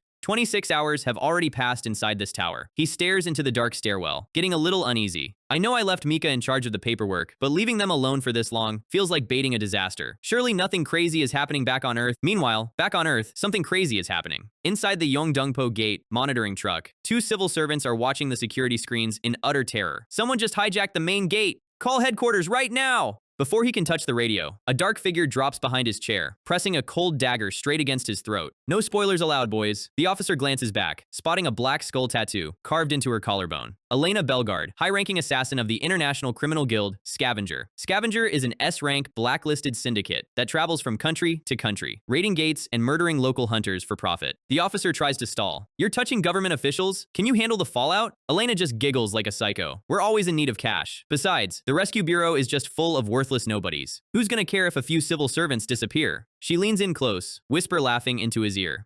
Her radio clicks open, showing live video feeds of the park outside. The voice of scavenger leader Edgar Myers comes through the speaker. Elena, I wrapped up my side. Cut to the local dungeon hall, where Edgar stands over a pile of burning hunter corpses. A local guild was struggling against a minotaur, so I burned them all together to save time. What about our primary target? Conveniently, he's away on vacation. Elena pouts. Must be nice having an easy job. Do we retreat? Edgar glares from beneath his hood.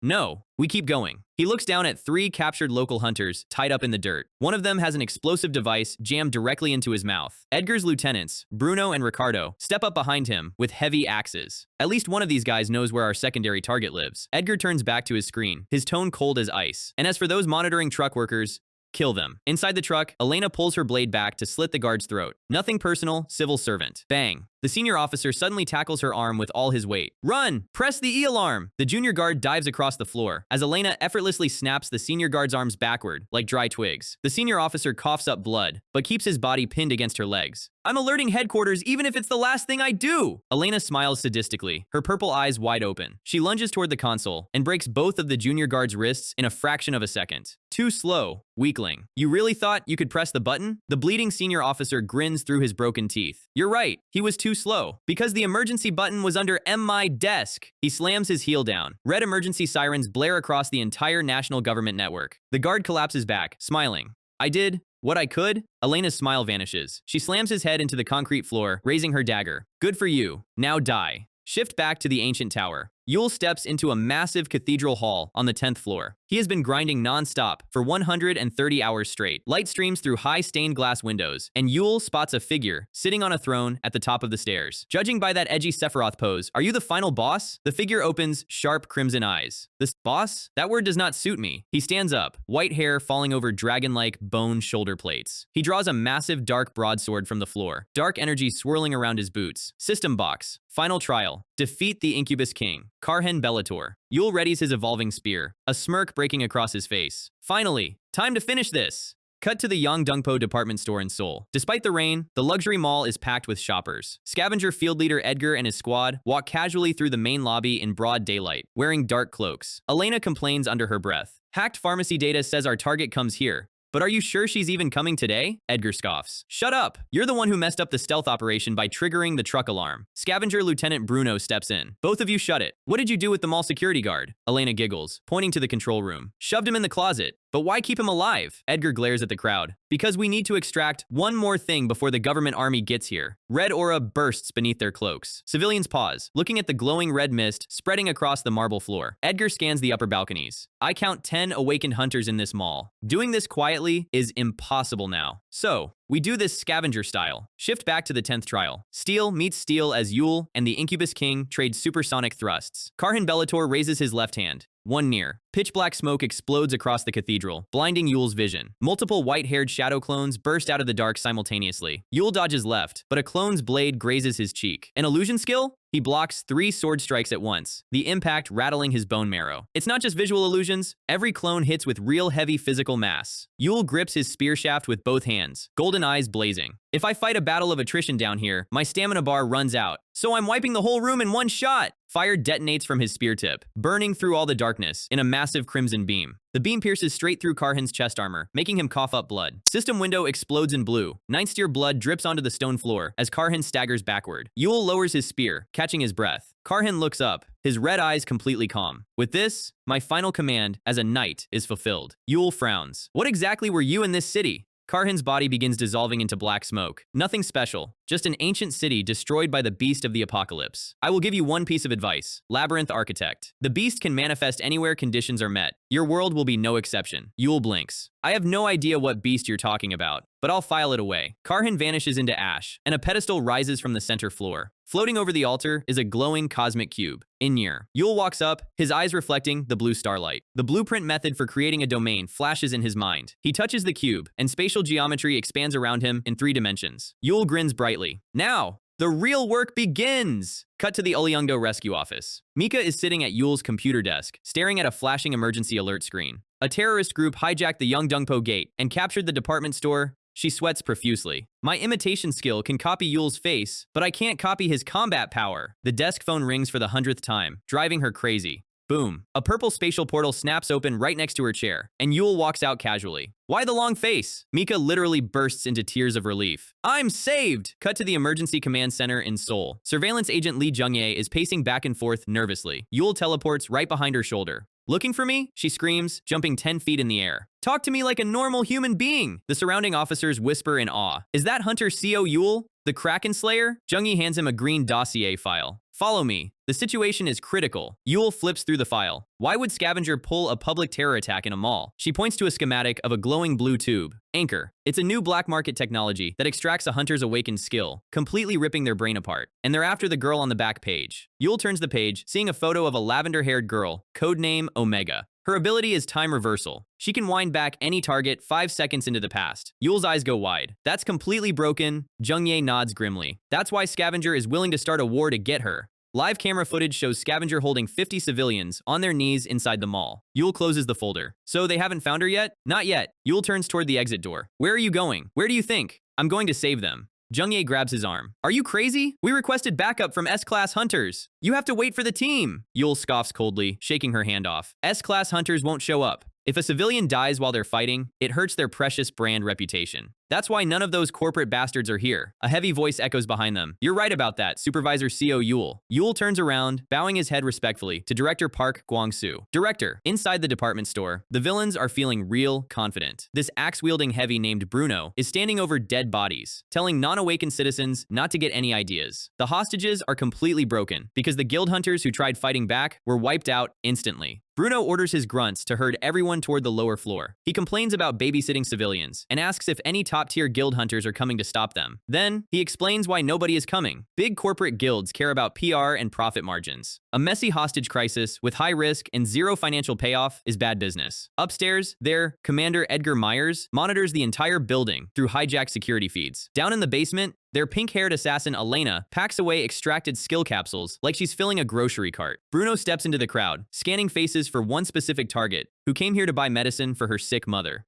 He spots her kneeling on the marble floor. The girl with wavy lavender hair tries hiding under her hood, sweating in pure panic. Bruno smirks down at her. He found codename Omega, and right as he raises his hand, our guy drops from the upper balcony and kicks him directly in the face. Yule lands smoothly, spear in hand, like he just took a shortcut down the stairs. Bruno rubs his jaw, annoyed that another minor bug crawled in. Yule ignites a blue aura around his trident and tells him he's right about the bug part. He just misidentified who the bug was. Flashback to 5 minutes ago outside the mall. Director Park explained that top-tier S-class hunters were tied up, and other guilds were getting crushed by Scavenger. Yule listened without saying a word. Park asked him directly if he could handle an entire international terror syndicate by himself. Jung Ye nearly had a heart attack just hearing the question. Yule's response was deadpan. He didn't come here to argue about feasibility. He came because he can do it. Director Park smirked into his beard. He told Yule to go inside and prove his track record wasn't luck. Back in the present, Bruno swings his massive poleaxe down with enough force to split a vehicle. Yule blocks it clean. The shockwave shatters the floor tiles beneath them. Bruno closes the distance, throwing heavy physical strikes designed to break bones. Yule weaves through the wind pressure, matching his rhythm instantly. He looks Bruno in the eye and asks if he likes brawling up close. Then Yule drives a crushing right hook straight into the man's face. Me too. Bruno gets blasted backward, his head spinning. He cannot process how a public civil servant is outclassing him in raw physical stats. He realizes within 3 seconds that he is completely outmatched in a fair fight. So he does what every villain does when they lose a trade. He turns and lunges directly at the kneeling hostages, planning to use them as meat shields. He moves fast. Yule moves faster. Before Bruno can touch a single civilian, Yule cuts him off in midair and slams him face first into the marble floor. Done. One heavy hitter completely folded in under 30 seconds. The hostages stare in absolute shock, whispering that they recognize this guy from viral streams. Yule turns around and walks over to the lavender-haired girl. He kneels down politely and asks if she can guide the civilians toward the main exit while he clears the rest of the building. She stammers out an agreement, completely flustered. She looks at him in awe, realizing the internet rumors about Hunter CO Yule weren't exaggerated. Suddenly, the building's PA system crackles to life over their heads. Field leader Edgar Myers speaks through the speakers, mocking Yule for putting on a celebrity performance. Edgar's eyes narrow behind his mask on the monitor. He says Yule needs to be punished for running wild, and presses a detonator. Instantly, red collars around 50 hostages start beeping loudly. The civilians clutch their necks in horror as timer lights flash red. Edgar announces over the intercom that if Omega turns herself in, he'll let her live. As for everyone else, he tells them to blame the hero who tried to save them. Yule just glances up at the speaker, completely unbothered. Jian stands up, tears in her eyes, offering to surrender herself so the bombs don't go off. Yule reaches up, touches his earpiece, and tells her not to bother. He just got the confirmation signal that it's taken care of. She blinks, confused. And right on cue, every single bomb collar on every hostage's neck crumbles into glowing dust. Yule explains that stopping this required strict timing and a little insider knowledge. See, in this world, there are standard system hunters who level up normally. And then there are hunters sponsored directly by cosmic entities called constellations. The bomb specialists Scavenger used were borrowing direct explosive abilities from a constellation contract. Standard system skills trigger automatically no matter what happens to the caster. But constellation powers operate under strict contract terms. If the primary anchor or caster suffers an unexpected anomaly, the constellation immediately revokes the power to protect its investment. And while Edgar was giving his villain monologue, Yule's Golden Hornet boss Vespa and his Stinghawk swarm were out in the forest outside, completely annihilating the bomb squad setup. Upstairs in the control room, Edgar smashes his radio in a rage when his squad goes silent. He realizes the hostage bombs are completely neutralized, leaving only their backup escape charges. He panics, trying to figure out how the Public Bureau tracked down his hidden bomb specialists in the middle of a dense forest. He assumes Yule brought an entire elite raid team, or hired a top-tier corporate guild. He assumes wrong. The ceiling vents shatter, and Vespa, along with dozens of giant mutant wasps, crash straight into his surveillance room. Scavenger goons scream in horror as insectoid scythes start dicing through equipment. Edgar yells for his giant summoned reptile monster, Sauger, to purge the room with fire. A massive fireball erupts through the upper duct system, shaking the whole floor. Debris rains down into the basement storage facility below. Down in the dark, pink-haired Elena scratches her head, hearing the explosion above.